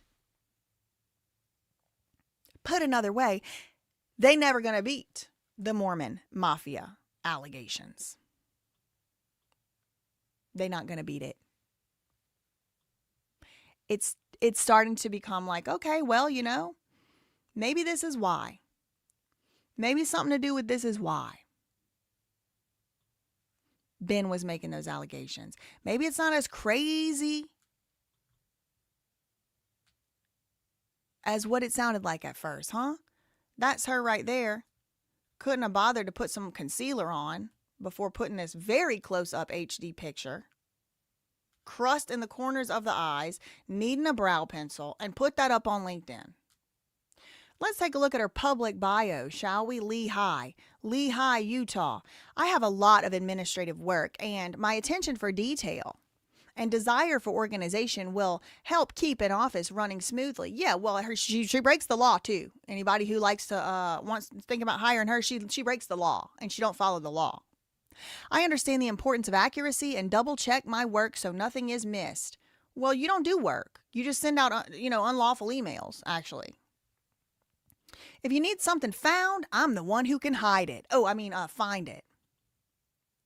I love to track and find documents unless a member of the public requests it. Yeah. I love to learn. Well, bitch, you learning today. You learning today, huh? Hey, how are you? If there is an easier way to accomplish something, I want to know. There was an easier way. You chose the hard way, just like the rest of your friends over there in the Mormon Mafia. You chose the hard way. If there's an easier way to accomplish something you want to know, all right, I'm going to let you know. Because you asked, Terry Lynn, because you asked. There's an easier way. And it's you doing your fucking job. When somebody asks you for a public record, you go, use your fingers to type where it is and find it and send it to the person who asked. That's the easy way. And you're telling me you like the easy way. If there's an easier way to accomplish something you want to know, well, the easy way is you follow the law and you follow the Constitution. That's the easiest way for you. And you're asking for the easy way. I'm telling you, that's what it is. So hopefully you just send me the shit I asked for. It sounds like a bunch of people are about to start requesting it now, which is their right to do. Bitch. It's always a good day when I learn a new tip or trick. Here's a tip, bitch. Follow the law. Here's a tip. Do your job. Now we got to listen to Terry Lynn's feelings here. We got to listen to Terry Lynn's feelings. She feels it's important to make sure everyone feels heard and needed. Bitch, half of these women should have stayed at home. I'm going to say that. She feels it's important to make sure everyone feels heard and needed. It is not important to make people feel needed. You are... Something wrong with it. Something wrong with it. Something wrong with it. She loves to help those around her. You mean like Joshua Aaron Johnson by helping cover up for his witness statement for some reason? We know you like to, the ones that are associated with this up here and the ones that are in this cult and this cult. We know. We know. She's an asset to your organization. That's false. She's a liability because she breaks the law. She don't know the law and she barks it out as if she does know the law and she don't. That's a liability. That's not an asset, sweetie. Desires a dependable employee. Yeah, she's dependable to a fault. You could depend on her to break the law. She's been working at the American Fork forever. Since the early 90s. Since I was like 2. Since I was 2 or 3 years old, she's been here. American Fork City part-time. Then for 31 freaking years, she's been working for the American Fork City. Administrative assistant for about 10 years. Then she was the deputy recorder. So what first started out like, oh, she's just ignorant. She's just an ignorant idiot. She don't know. Oh, baby, she knows. She knows the law. She knows how public records work. I have reason to believe she's just a liar. She's lying. And I don't think it's because they wanted to make it hard for me to get the records. I think it's because they wanted to know who was requesting the record, which is against the law. So hopefully Solomon Radner sees this. He might want to take the case. Who would put it on their resume? They always go the easiest way. Well, this is what happens when somebody never has to go on a job interview since 1993. Who's going to fire her? She hasn't had to go on a job interview since the 1993. Since I was 2. I'm 35 today. And look at the thing she put as a city recorder. She said, organize city records according to type and retention requirements and coordinated an organized storage room for easier access to document. And developed a process for responding to grammar records requests to speed up response time. Y'all know what the process is? Breaking the law. Breaking the law and violating people's rights. That's her process. Speeding up response time by not really putting in any effort to understand the law. No, fuck you, basically what she's saying. BYU, she went to the BYU, girl. She worked at the BYU, administrative assistant. Oh, she didn't even get a degree. She just got an administrative assistant certificate from the BYU. Director of Engineering and Internal Services in the city of Springville, Utah. You know who's from Springville? Medina Dore. I worked side by side with Terry for nearly 5 years, Dr. Scott Sensenbauer said. Sorry, director, not doctor. Looks like an officer. In her role as city recorder, we had many difficult and complex issues with getting items on agendas, lying and breaking the law, resolving platting and recording issues, and other related items that affected both our departments. She was always professional, friendly, and timely. Okay, well, she must only be nice to government workers instead of the people she serves, because she was not kind and timely to me. She actually broke the law and violated my rights. It's not just that she's wrong exactly, AC. It's that she should know. She has reason to know. She has very much seniority over there. She knows how the public records work, or she should know, and she should know she's exposing her city to liability. Do you think she cares? Highly unlikely. Highly unlikely. What else do we have on Miss Terry from the public record? Well, we have this staff directory. I mean, Terry looking road hard and put up wet. It might be time to retire Terry. But why would you when she's such a good little soldier that breaks the law, violates people's rights, If y'all want to make a complaint, I don't know, maybe you could start at the city recorder's office, 801-763-3000, additional phone 101T-Lurker@AmericanFork.gov. Please don't contact anybody to send any hate, but you might be able to go ahead and send a complaint to the city recorder's office. You might be able to do that because this is why. Because these people violate people's rights and they're sitting on these records while also unlawfully, their city, their police department is unlawfully, in my opinion, wrongfully prosecuting Ben criminally. This isn't just a YouTube story. This is criminal case. This is a criminal case, and the public has a lot of interest in it. Millions upon millions upon millions of people for weeks, now months on end, have been interested in this story, so it's not really up for debate whether it's an issue of public interest. So is this going to be Terry Lynn? Does she need to be added to the RICO? Does she need to be added to the RICO is the question. That's the question. Do I need to sue American Fork for violating my rights? Probably not going to do it. But that got me to looking even more into Terry Lynn. Okay, and guess what else is public? Her Facebook. Her Facebook page is public, so let's take a look at that. Where is she? Now it thinks I live in Utah. Hold on.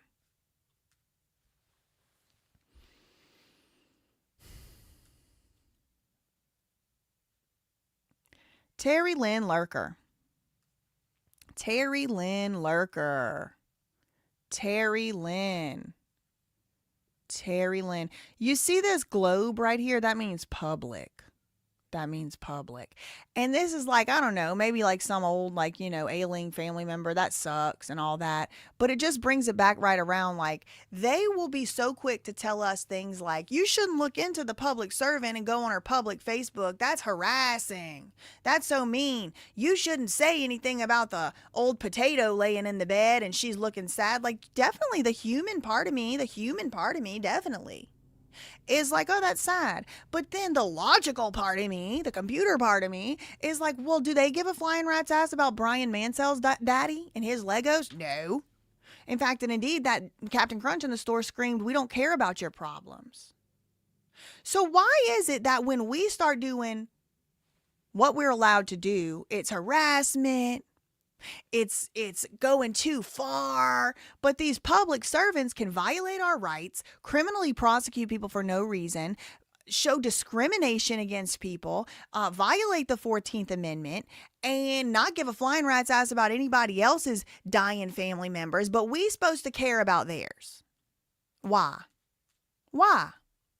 They don't care about locking people up. They don't care about pointing AK-47s at minors. They don't care about arresting people against their will. They don't care about lying on search warrants.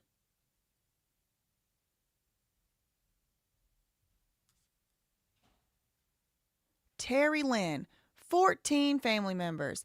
Ashley Haywood is her stepdaughter. This is public. Lisa Nelson. Now, I will remind you, I had no reason to look into Terry Lynn Lurker and what she might be hiding until she broke the law, until she violated my rights.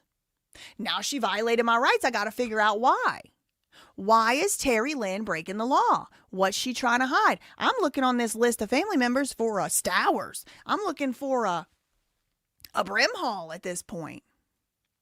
Lisa Nelson is her niece. Haley Lurker is her female cousin. Cheryl Lowe is a female cousin. Jennifer Sheldon, cousin. Alicia Lang, cousin. Houston Nelson, her maiden name is Nelson, I believe.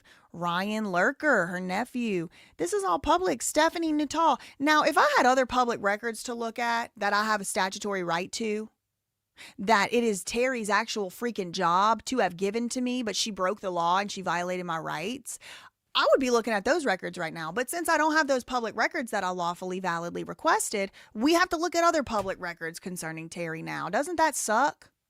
Doesn't that suck? For me, because I'd be rather looking at anything than this ugly ass buffoon. But here we are. Stephanie Nuttall, family member. Micheline Pickett Aldredge, family member. Emily Lurker, family member. Sherilyn Wilson Barrientos family member, Barbara J. Lang family member, and Tina Moore. Look, she got a cute doggy. Cute doggy. Look, there she is again. Great pick. Why they lying to her? Whoever that is, Lisa. God bless America, where we have freedom of speech and record transparency, except when Terry Lynn, the freaking SS guard, is in charge of the records, and then she breaks the law and violates people's rights. God bless America. Some kid with a girl. Imagine graduating and your pride sash is candy bars. You can't even make it up. It's a cute puppy. Oh, man. Is that her? Don't look nothing like her. Wonder if that was in the temple. Ah! That was a jump scare. Oh, my God. Sergeant Corey. End of watch. Okay. Look like she must be. Who's this? Hold on. A lot of people were saying Julie Stowers is related to a police, but girl, he looks like a police. Who has that kind of hair other than a cop? I'm going to run that through an AI face recognition. I'm going to take a picture of this too. This guy, Pap Squeak.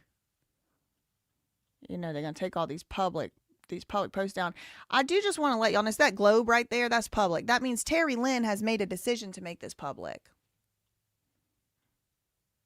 Oh my. Tim accused me of putting away the box of mac and cheese that he got out. Why would I put it away when we were going to use it? No, Rex decided he wanted it. Who cares? I'm bored. They're publicly shaming the dog for chewing. Who's that guy? Happy Father's Day, Tim. Tim Lurker.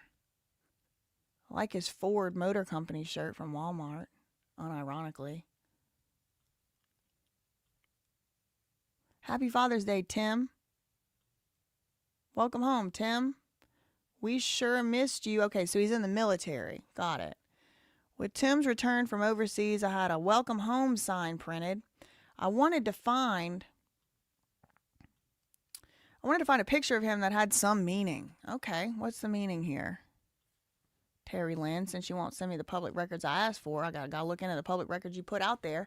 I had a welcome home sign printed. I wanted to find a picture of him that had some meaning. The picture was the night he left for his first deployment. Shout out to Tim. Thank you for your service.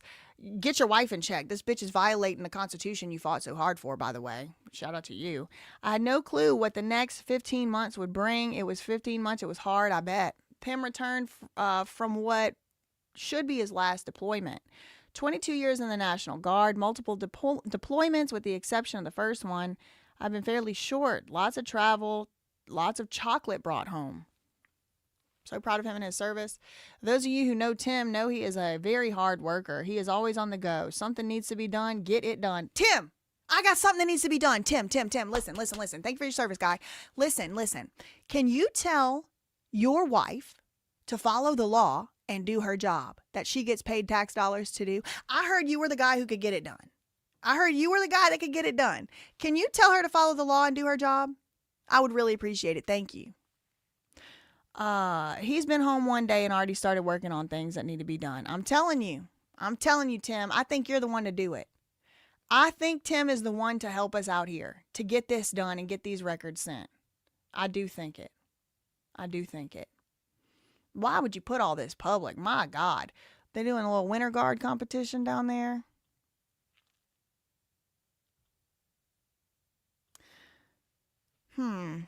Is this the same neighborhood as... Oh, my. I don't know why. I feel bad for Tim. I feel like, she makes his life a living hell. I really do. Okay. So... on her Facebook, I came across this post, and it was an obituary. I love this man, she said. Dick was my boss for most of the years I have worked in American Fork City. He was amazing. Even after he retired, I would call him up. I was just looking to see, what was he? Richard Melvin Kelborn? I'm seeing who's a cousin. Do I see a last name I recognize? I don't know. Now, another thing I noticed about this crazy bitch is that she appears often on city council agenda meeting minutes. She's like on some boards and stuff. So she's all connected within the city council. And that makes me think that she's colluding. It makes me wonder if she is involved in a criminal conspiracy. It really does. She's been working for this town for 33 years or whatever, 31 years. It seems like she's like, bathed in the blood over there or whatever. It seems like it to me. She's on these committees. She's got her name on the city meeting minutes. Now, you're going to faint when you find out how much the woman is making for breaking the law and violating people's rights. You're going to faint. So here is the governmentsalaries.com. Okay, you guys just scrolling. It's all out of order here. So I'm going to do the Control F lurker. Control F lurker not found. Great. Great. Love that. Let's go to this one. TeriLyn. This is openpayrolls.com for 2022. She probably done got a raise since then. This is the American people of American Fork. I hope y'all know TeriLyn is getting paid $94. While y'all are having a hard time buying a carton of eggs and buying a gallon of milk, TeriLyn is making $94,000 a year as of 4 years ago. She's probably closer to 100,000 now, if not over it. And that is money she's being paid to violate people's rights, put the city at risk of litigation, send emails with false statements and false applications and interpretations of laws, and break the law. Okay? So while y'all are having a hard time buying a carton of eggs and a gallon of milk over there in American Fork, and you're dealing with all of the liability that your city is already dealing with, you got another one to add to the freaking list, TeriLyn, and that's your tax dollars. That's your tax dollars going to the $94,000 a year. It's probably closer to 100 now of this psychotic maniac. She wasn't even going to respond to the email that I had sent. I'm going to have to appeal. I'm going to send Solomon Rad. I'm going to have to send him an email and say, look, I got more evidence of them hiding things. Hiding things. What are they trying to hide? I'm asking for a written statement or two, or however many he did over the course of 3 days. But they want to flex their power and they want to punish us. TeriLyn wanted to be able to do all of this looking into me. She wanted to do all this looking into me. And she's probably in the chat. Put a 5 in the chat if TeriLyn is probably in the chat.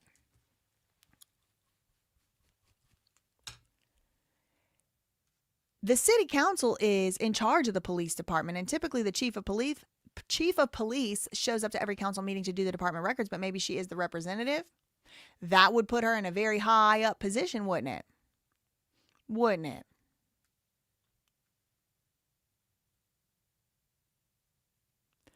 Now,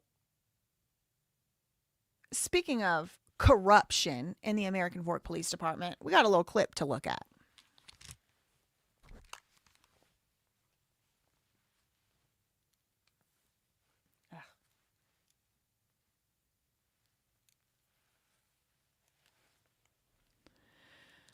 Shout out to the person who sent me this clip.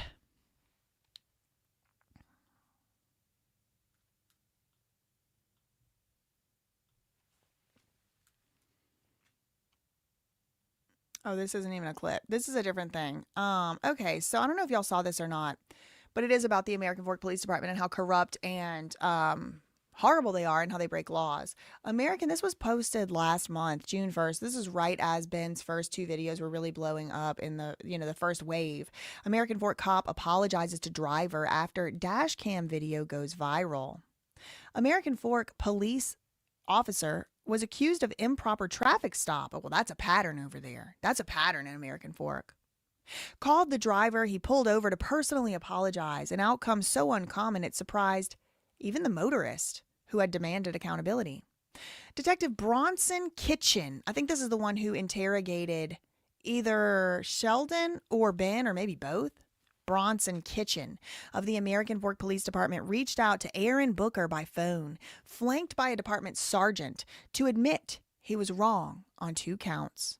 The reason for the stop and the way he handled the confrontation. Now, I want to know which sergeant it was, because that sergeant, we need to look at his books and records while we're at it.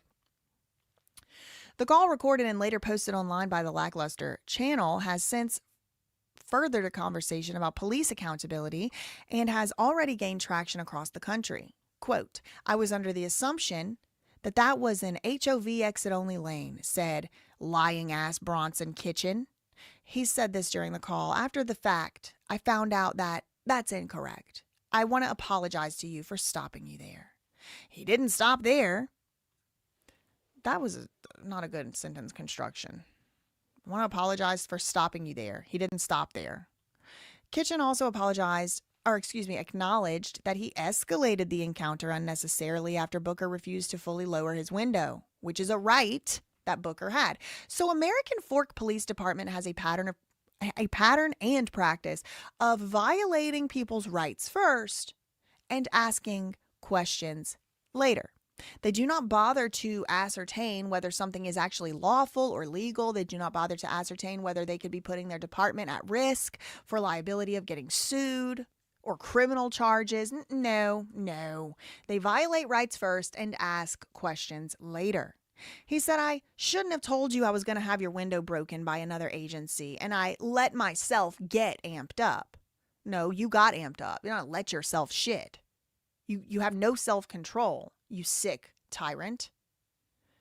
"I apologize for letting myself get to that." It's like such a qualifying, like a distancing language. Like somebody else made him get that mad and he just let it happen. No, bitch, it was you. It's you. It was all you the whole time. The original traffic stop, captured on dash cam and posted to Lackluster's YouTube channel, showed this tyrant pulling over the victim on I-15 near Centerville, alleging he had driven in an HOV lane as a solo driver. These are those carpool lanes. You have to have 2 people in the car or more. The victim pushed back immediately. He said he entered after the carpool lane ended. He asked for a ticket or to be released. And when lying Detective Kitchen threatened to break the window, the victim erupted. Dashcam footage reviewed by the Lackluster channel supported Booker's version of events. The footage shows Kitchen driving alongside another vehicle already in the carpool lane before the stop. When the victim passed that vehicle, the passenger seat was vacant. The lane Kitchen cited had in fact already ended. So he wasn't in the carpool lane at all. He just wasn't. It just wasn't true. Just made up. Kitchen is a school resource officer at the American Fork Junior High School. So this disgusting freak is around children all the time. I would pull my kids out of that school and leave the town. The victim didn't initially catch Kitchen's name. When he approached Kitchen afterward to ask for identifying details, Kitchen broke policy and didn't answer. The victim left with a license plate number and a video that was about to go viral. The video spread fast. The original Lackluster channel report on the incident was closing in on 800,000 views when the American Fork Police Department page began filling with comments, tipping the department off to the footage. Tipping them off? Bitch, it was a public record. I'm tipping them off. It was out there. Officials tracked down the victim's phone number the same night the video went live and asked him to file a formal complaint so they could open an internal affairs investigation. Days later, the American Fork Chief of Police, the one that talks like this, yeah, he had already done it. He was trying to manipulate the phone. That guy, Cameron, he called directly to apologize. And then came the call with Sergeant Stowers, okay? Stowers. Remember Stowers? Is it his wife? Is it his cousin? Is it his sister who's violating people's laws? Jamie. Jamie Stowers is the one that Ben was in contact with.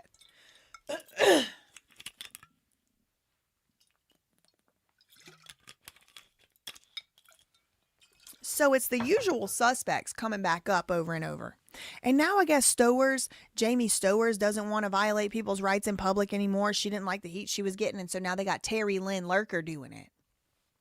But I think a better solution is the easy way that you were asking for, that you said, oh, I like to learn a new easy tip and a trick. An easy tip and a trick is to just not break the law. Over there at a fucking police department, you dumb fucking bitch. Don't break the law. Don't violate people's rights. That's the easy way. But they keep doing it. The Stowerses they're in an epidemic over there. They have serious problems following the law. Sergeant Stowers was involved in this one, and Kitchen and Booker, the victim, all on the line together. It's the first time that ever happened to me, said the victim. I really appreciated that, actually. What followed was an exchange that rarely plays out in public record of police-civilian disputes. The victim accepted the apology and offered one of his own. I got amped. I saw red, too. I called you a couple things I wish I didn't. But the victim was clear. That apology did not mean the principle was settled. He pressed Kitchen. Now, I wonder if he was why is it these people are working in schools and prisons? He's a resource officer. The people who own the Airbnb, the guy is a principal, a school principal. Kai's dad is a nurse, I think, at the in the Provo Police Corrections System. Dan Mineff's dad was a corrections officer. I mean, they're all corrections, schools, military. What do these people do other than that and grift?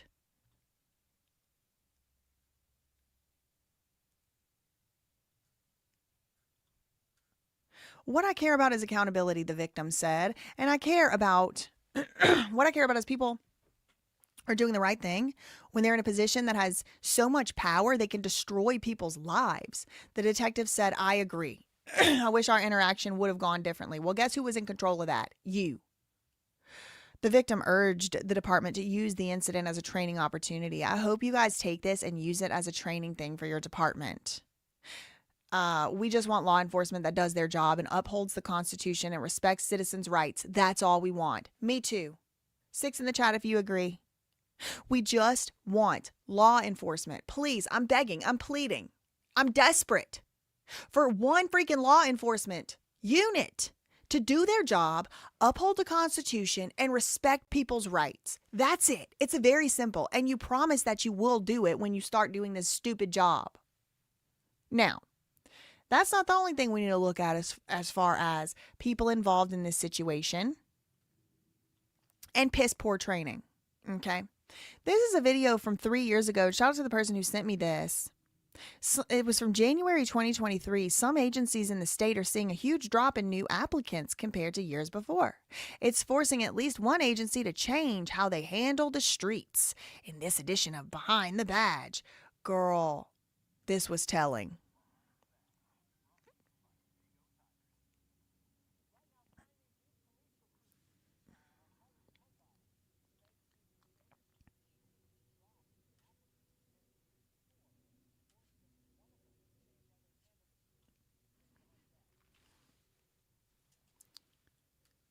Does this little leprechaun look familiar to you?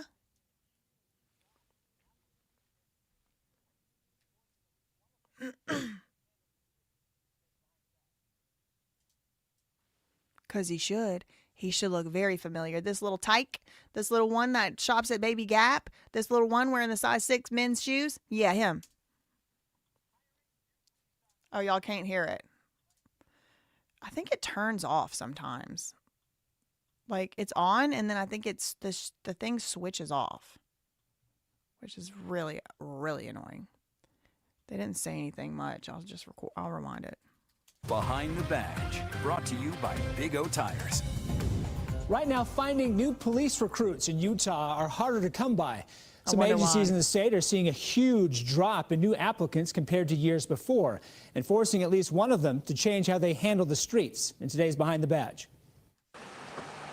Hiring new police. It's Hawkins. Police officers in Utah. Hawkins. That's Hawkins. Like American Fork trainee Stephen Hawkins. Isn't it? This dude was a trainee 3 years ago. I'm pretty sure he's the one that said we do things differently in Utah. Somebody tell me, was this the one that said, or was that Tonga? How you doing? As easy as it used to be. He has an evil face. He looks evil even as a trainee. Used to be all you had to do was post that you had an opening and the applications would flood in. American Fork Police say nearly 20 years ago, for one new position like Officer Hawkins, they get around 150 applicants. But now a new opening draws less than 10. We don't tend to have a big... Maybe because nobody wants to work for these corrupt tyrants. Did you ever think about it that way? They're about to blame the public. It's the public. Well, maybe it's because nobody wants to be associated with the tyranny and corruption. Maybe it's because whenever people try to report that they were assaulted, they get fired. Maybe it has something to do with that. Problem with retention, but when we do have an opening, it's just more difficult to fill. Lieutenant Christensen believes things like COVID, the riots in 2020, changes to police retirement, or better money with other jobs have changed attitudes traditionally favorable for police. Not as many people want to become officers anymore or stay one as long. It's caused many departments to just be a lot younger than we used to. For American Fork, and a lot breaking the law. But the problem is, old girl been working there 32 years or something. She's been working for the American Fork City for 32 years, and she is breaking the law. So it's like young breaking the law, violating people's rights. Old breaking the law, violating people's rights. It's all of it. It's all of it. The whole thing is rotted at the core. It's disgusting, and it actually makes me infuriated. that means the officers training new hires are practically new themselves. Patrol Officer Tanner Call got hired in 2020. Do you have your license or registration on you? The guy that got hired in 2020 is training the guy who now is like leading these freaking raids and shit. Started training other officers a year and a half later. It was a little overwhelming at first because I was like, well, why me? I'm a year and a half in roughly, and 2 years in. I'm still really young, you know. Back to your returns real quick. As challenging as it's been, Call says it's also helped him improve. Teaching new people, it made me realize I'm a lot better. No pressure. Life and death situations depend on it each and every day, but it's like they're talking about it like it's a school project. This job that I gave myself credit for. One of the reasons both Call and Hawkins chose American Fork was the genuine camaraderie they feel at the station. Not only was it chief Yeah, it's a cult. Y'all are in a cult, and you violate people's rights and break the fucking law. great, but even the lieutenants and the patrolmen, when I did my ride-alongs, they were genuine to me, caring. I couldn't imagine being anywhere else now. I don't plan on ever leaving American Fork because I love it so much. So while police in American Fork may not get the same number of applicants. Is he even tall enough to be a police a police officer? I mean, his head barely goes over the seat rest. In the past, they believe the future is bright for the officers they do find. Now, to find some of these officers, American Fork is now advertising for it, like recruiting cadets at the State Police Academy. Not something they've typically had to do. So if you'd like to become an officer, you can contact... Oh, we don't want to become an officer over here. No, thank you. Okay. So Stowers, that's a last name, keeps coming up. Hawkins ain't even hardly got any training, and he's out here holding guns and shit. I want to switch gears to something a little more fun, a little more exciting. Okay. A little more lighthearted and positive, some might say. Oh, shoot. So we watched the other day a video. It was a short with like a theme song. For BAM. For Bricks and Minifigs. But apparently it comes from like, there's another longer song that's like it, and I wanted to show it to y'all. So shout out to Ian Lang. I did post the link to this video on yesterday's stream because I wanted to get to it yesterday, but I just didn't. But this is so funny and it is so good. And there are like a lot of songs going around within this whole story, and a lot of them are AI and whatever. And I think, you know, some of those are even really funny. I've shown y'all some of them, but people really don't like AI. So this is not AI. So I want to, you know, spotlight a creator, an artist, and somebody that's doing something funny, comedian. It's very funny.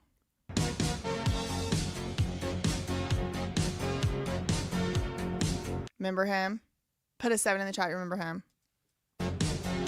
Oh, R2D2. How's it going? I'd like to consign some Legos with you. The sound effects. Welcome in, sir. We can certainly do that for you. Let's see what you got here. Oh, you've got some treasures. Okay. Don't worry, sir.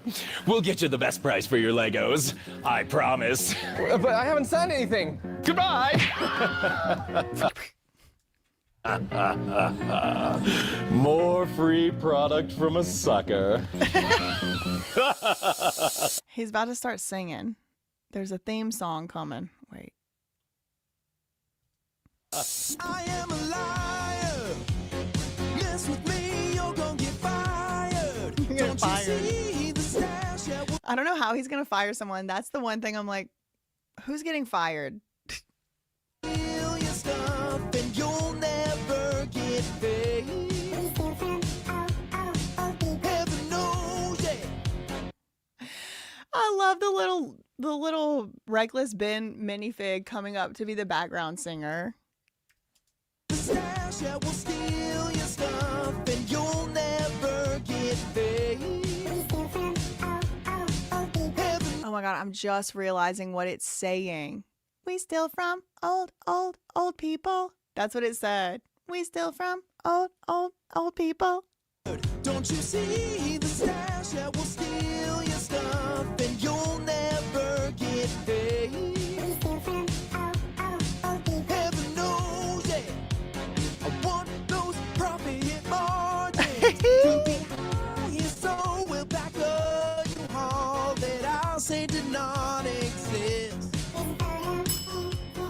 Change my story every time to change my story every time. Not see me. Ooh, Mr. Lego brick fool. Don't you know stealing's not cool? How did you get so cruel? He is singing and dancing in the rain. He is committed to the bit. It is raining. Ooh, you know you have no style with the police you control. How are you such a tool? A mustache from outer space. What in the Coldplay with reprise? a supernatural face. Mr. Lego bricks lies The to the wig. entire human race. The whole human race. And then I think we saw this. Hi, I think I'm supposed to pick up some Legos on consignment. We don't do consignment here. Arrest her! I'm American. Arrest her! Yes, boss. No, we won't be caught. Crystal was not fired. She was not an employee. Someone said Crystal was fired. No, she wasn't. She was not an employee. She was an owner. Franchisee. My coffee better other reporters. So get over it. Say you're dealing drugs and sue for $1 million. He said, don't talk You're bankrupt. to me about Brian's spreadsheet, or you'll have to deal with our legal team. Ooh, Mr. Lego brick fool. Don't you know stealing's not Okay. Shout out to him. Holy sh. deal with our legal I never like fully appreciated the flexibility of the toe touch. team. Ooh, Mr. Oh. Lego brick Yeah, hold on. He did a toe touch. Look at that. That is flexible. That is flexibility. That is a flexible man. He full sent. That is, look at the toe is higher up than the hip. This is a real toe touch. I mean, maybe there's a slight bend in this knee, but maybe not even. I mean, that is impressive. It is very difficult for male anatomy to be doing a toe touch. Not as a kid. How did you get so cruel? He has to be a dancer for real. He was a cheerleader. I'm clocking. I am clocking Ian Lang. Where did you learn to do a toe touch like that? Maybe sisters were cheerleaders and they had a trampoline in the backyard. Could have been that. Or maybe he was.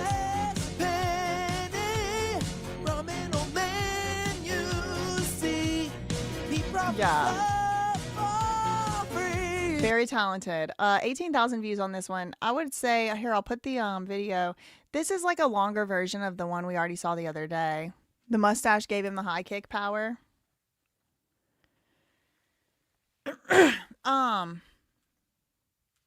Okay. So there's a couple other like little, you know, meme-esque things here. Oh, official statement from a Lego employee. Now, they don't speak for Lego. Okay, they don't speak for the Lego company, I'm certain. But I've seen a lot of times where people go into the Lego store or the, you know, Lego locations, not Bricks and Minifigs, the Lego stores, and they're like trying to get the workers to make a statement. The workers won't talk about it. They'll ignore it. That actually happened to me. I didn't ask about it, but my fiance went into the store. My fiance went into the store to get me a Lego set for the build, the Lego stream I did with making Lost Simple, David, and Valhalla.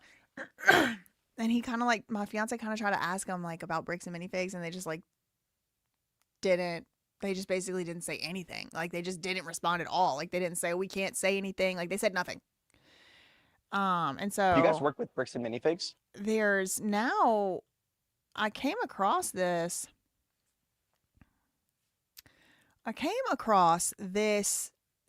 clip, this little short. Do you guys work with Bricks and Minifigs? No, I'd be messed up. Huh? No. I was just trying to get Brian his Legos back. They're completely separate from the Lego group. The Lego group, I don't even think they commented on it, and I'm not commenting on it. Facts. As an employee of the Lego store. Okay, because I'm not gonna lie. Yeah. If you guys still worked with Bricks and Minifigs, I could not buy it. He said, no, that'd be messed up. Yeah, no. That's valid. I'm gonna text Brian right now and let him know that he's all good to come here. And Yeah, he's chill. Yeah. That's. Don't worry about us stealing. Oh yeah. You have a U-Haul truck by any chance? You got a U-Haul? No. All right. Okay, then you say. All right, then you're good. I hope they don't get in trouble because that's funny to me. You're good. Do you guys work with Bricks and Good for them. Let me like it. Oh, I already liked it. Okay. All right. So the Lego store has said we don't work with them. Okay. But he said, I'm not speaking on behalf of them. Okay. So we have another cartoon depiction of the BAM situation. Okay. You have Brian Mansell's Lego. Now, the name of this video is Pricks and Minifigs. Okay. So we've watched the real, supposedly mostly unedited footage of the interaction. So now let's watch the cartoon version of the interaction and see how good this channel is called Moongeeuh. MOONGEEUH. I have given a You have Brian. I have given a subscribe and a like. An animated parody following the Reckless Ben and Bricks and Minifigs controversy. Cyan Ben vows to get Brian Mansell's Star Wars Lego collection back from the corrupt and greedy Amanda, Brandon Best, Joshua Aaron Johnson, Ammon McNeff, and the American Fork Police Department. Support the channel by getting stickers and help fund future animations here. Okay, again, this is like animation, I think made by hand by humans. Okay. Mansell's Lego collection. Can you give it back? No. What do you mean no? It belongs to him. She screamed Mormon police, and look at her laughing while they doing it. And look at her tattoo. It says tacky tattoo. The arm says tacky tattoo. I'll go to the CEO. Hi, that Bricks and Minifigs has my friend's Legos. Lies! You tell lies! Oh my god. Mormon police! The mustache called for the police. The mustache said Mormon police, and look at what's on the wall here. Mormon Jesus, somebody playing a trumpet for some reason, and I stole a family's life savings framed on the wall, and here's the Mormon police beating Ben up again. Again, this is a parody, y'all. I'll just call the owners from the safety of my car. Poor thing, he's all beat up. Stop harassing the owner. You got drugs in here? No, I'm the victim. They stole from my friend. Oh, are you a member of the Church of Latter-day Saints? No. Oh, that's the guy. That's the guy on top of the temples. Okay, trumpet guy is the guy on top. Moroni. Gotcha. Well, Moroni is not in favor of these actions that they've been doing in his name. Reckless Ben was detained multiple times and formally arrested twice in connection with the Bricks and Minifigs dispute. He was released on a $2,500 bail. You're free to go.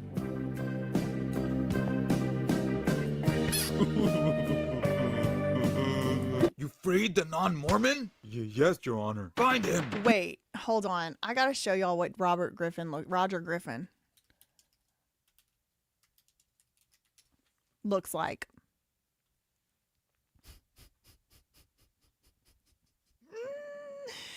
Oh, it's too good. This is him. Roger Griffin, this is him, right?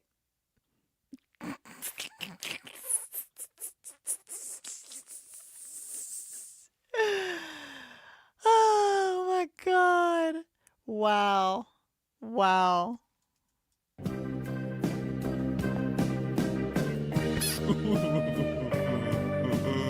You freed the non-Mormon? Yes, Your Honor. Find him. Beat him. Illegally lock him up. That was the guy who signed the unconstitutional search warrant where they pulled guns on Ben. Find him, beat him, illegally lock him up. Freeze. Stop resisting. I'm not. You stole Lego. I mean, it's a parody, but barely. It's almost exactly the same thing that actually happened. Enough! You cricket cops will never contain me. Oh, he's done turned into something. Deny, deflect, succeed. I will get those. How to steal from old people. BLDS, grow stupid mustache, lie, tell corrupt police.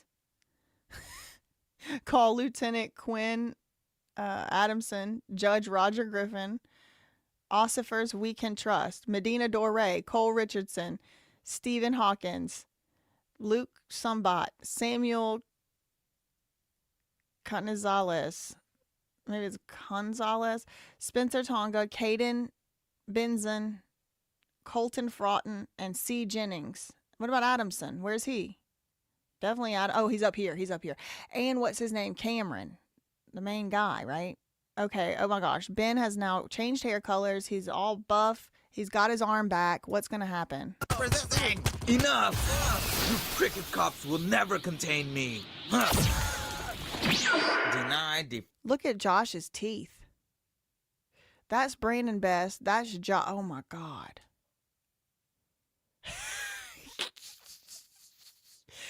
Oh my God. Succeed. I will get those Legos back, you con artist. Oh my God. And I'll see your ass in federal court. But in the meantime... This is a parody cartoon, not a threat of violence. Voy a disfrutar de unos sopes, unas margaritas y la cultura mexicana. The Spanish Ben. Federal court. But in the meantime, voy a disfrutar de unos sopes. Voy a disfrutar de unas margaritas. Oh, they got, oh, thank God, there's captions. Okay, let me turn these captions off. Okay. Translations, rather. Subtitles. And I'll see your ass in federal court. But in the meantime, voy a disfrutar de unos sopes, unas margaritas y la cultura. What's a sopes? Is it a treat? And margaritas and the Mexico. Basically, I'm going to Mexico. Yeah, that happened. Cana. Viva Mexico. Viva Mexico. Oh my God, that was so cute. Thanks for watching. If you'd like to help support future animations, you can check out his Patreon or buy a sticker from his Ko-Fi shop. Telling my grandchildren this is 100% correct and accurate. Oh my gosh. Okay. All right. There's another one, but I think it might be the same one.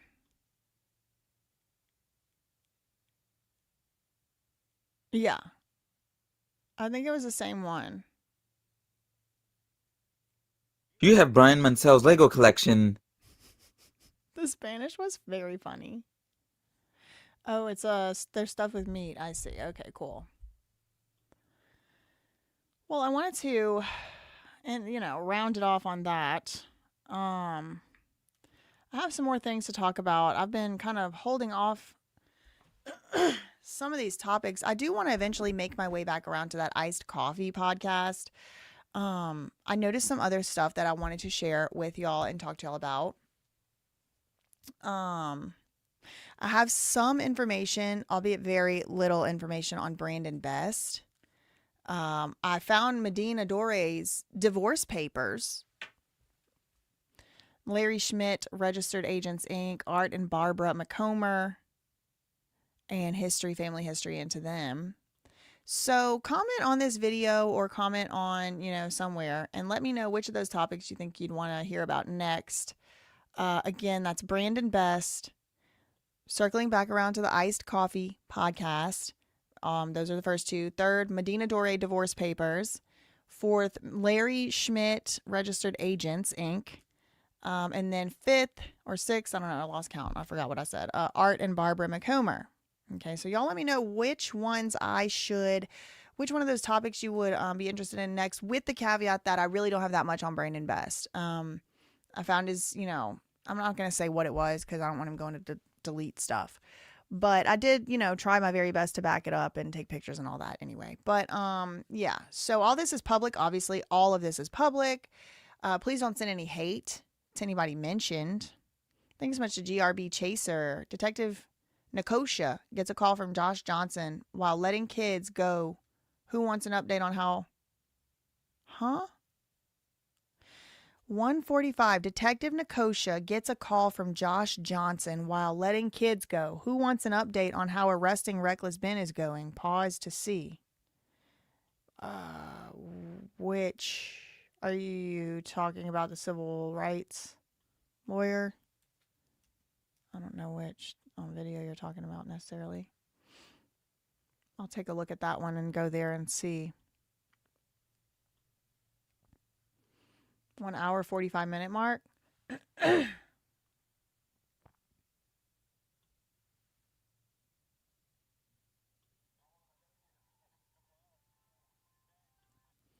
Oh, Josh Johnson is calling. You can see it right there, Josh Johnson.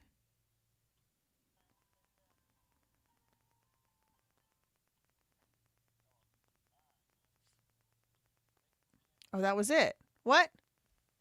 Whoa, I want to hear that.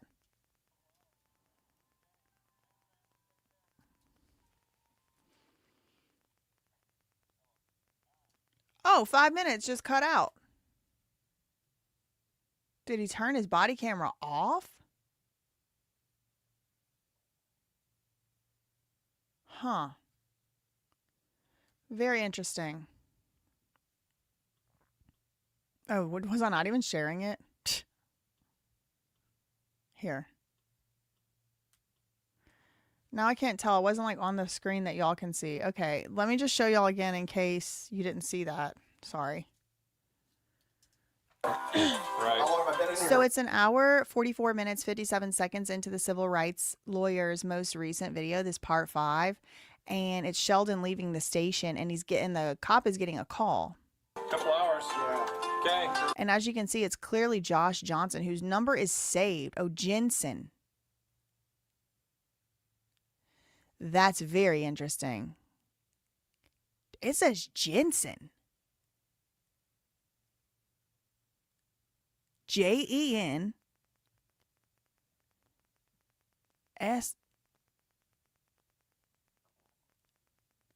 Jensen is a very popular name down there, so maybe he got it confused. Is it Jensen or Johnson? Take care. So look at the timestamp up there at the top. It's 20:04 o'clock and 16 seconds. Watch it jump. Hello. All right. And then it goes 5 minutes ahead. So I don't know if he turned his body cam off. It certainly is not Johnson. There was no H at all whatsoever. So it definitely isn't Johnsson. Could be Jonson. He spelled it. Yeah, my name's Josh Johnson. It's spelled John Jensen.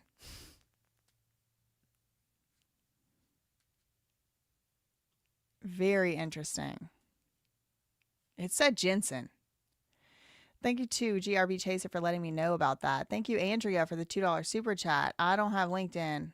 What did Given say? I don't know what you're asking. Thank you, Rose, for the $2 super chat. Added to the RICO LLC. Added to the RICO Inc. Incorporated in Delaware. Stationed in Alaska. Thank you for the $2. Thank you to Little Trinkets for the $5 Australian. Have you seen the Gadfly song? It's great. About this? Let me see.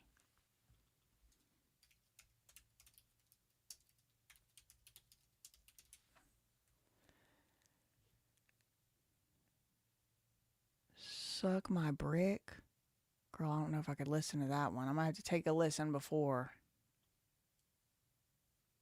Look at this villain with the cartoon mustache, who would throw his whole business to the trash instead of just giving Brian his Legos back. We'll go run brick by brick, now your whole thing done. Oh, wait, this is good. Are they going to copyright strike me, though? I don't want to get copyright struck. Have fun. Everybody hates you now. This is good. This is good. This has groove. Okay, hold on. I wasn't ready for this. So GoFundMe just. Look at this villain with the cartoon mustache, who would throw his whole business to the trash instead of just giving Brian his Legos back. Oh my We'll go run gosh. brick by brick, now your whole thing done. Hope we have This is good. fun. Everybody hates you now. Where are the Legos and where are your eyebrows? American Fork PD. Guess what called this insanity? What false charge can you place on me? Cause everything I say is allegedly. Ben's innocent, you Everything know. I say is allegedly. All your lies are body cam show it. Thought this heat would end in a week. This is good. Who is this? Brother, it just keeps growing and growing and growing. The way you do business makes me sick. Me too. And if you don't like my song, then you can suck my Hey, brick. hey, hey. His brick. He's saying brick.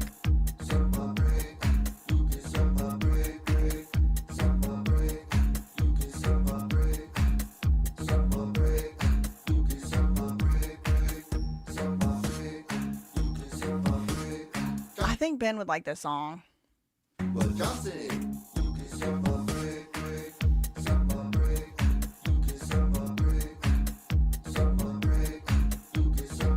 Joshua Johnson. Okay, that was good. Who is this? Ben's Innocent, You Know It? Another song? Look at Oh, it's the this same villain one. with the cartoon mustache, who would throw his whole business to the trash instead of just giving Brian his Legos back. We'll go run brick by It's good. Wow, that thing has the sauce. I'm going to give them a subscribe. What else they got going on over there?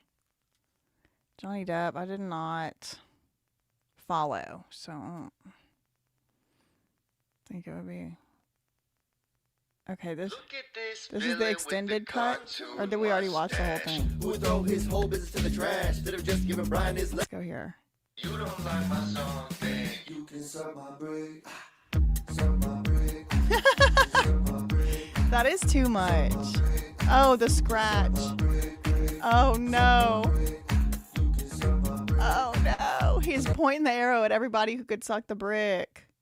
Ammon will be a meme till the end of the internet, Chris said. Oh, my word. This cartoon is a documentary, Infecterra said. Thank you for the $2. The misspelling means the cops saved Josh's number and it wasn't from caller ID. Ah, okay.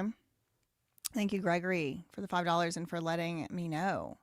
Thank you, Interfecteras, for the $2 super chat. Eminem, Kill Shot #1, Glad for 2. Best song online? That was a good one. Thank you, Andrea the G, for the $2. She wrote a comment, same spot you read about her. Who? I'm sorry, you're going to have to give more context, Andrea. Thank you for the $2 super chat, but I really don't know what you're talking about, truly. Ben bouncing to it, OMG. I know, right? The song is a banger. I wanted to show y'all some of these songs. Thank you for pointing it out, whoever pointed that out. Oh, Joshua Jensen was actually a police officer last year, so maybe it was him? Could have been Joshua Jensen and not Joshua Johnson. That's a good point, Adam. The Dam Walker. All right, I feel like I'm starting to get a migraine or something, so I gotta go. But please don't contact anybody mention this video. That's not the purpose of this video, unless y'all want to call and complain about Terry Lynn, the terrible. And but to the appropriate channels and peacefully. Everybody's innocent till proven guilty. I'm gonna go take a nap after having my rights violated today. Love you, mean it. Okay, bye.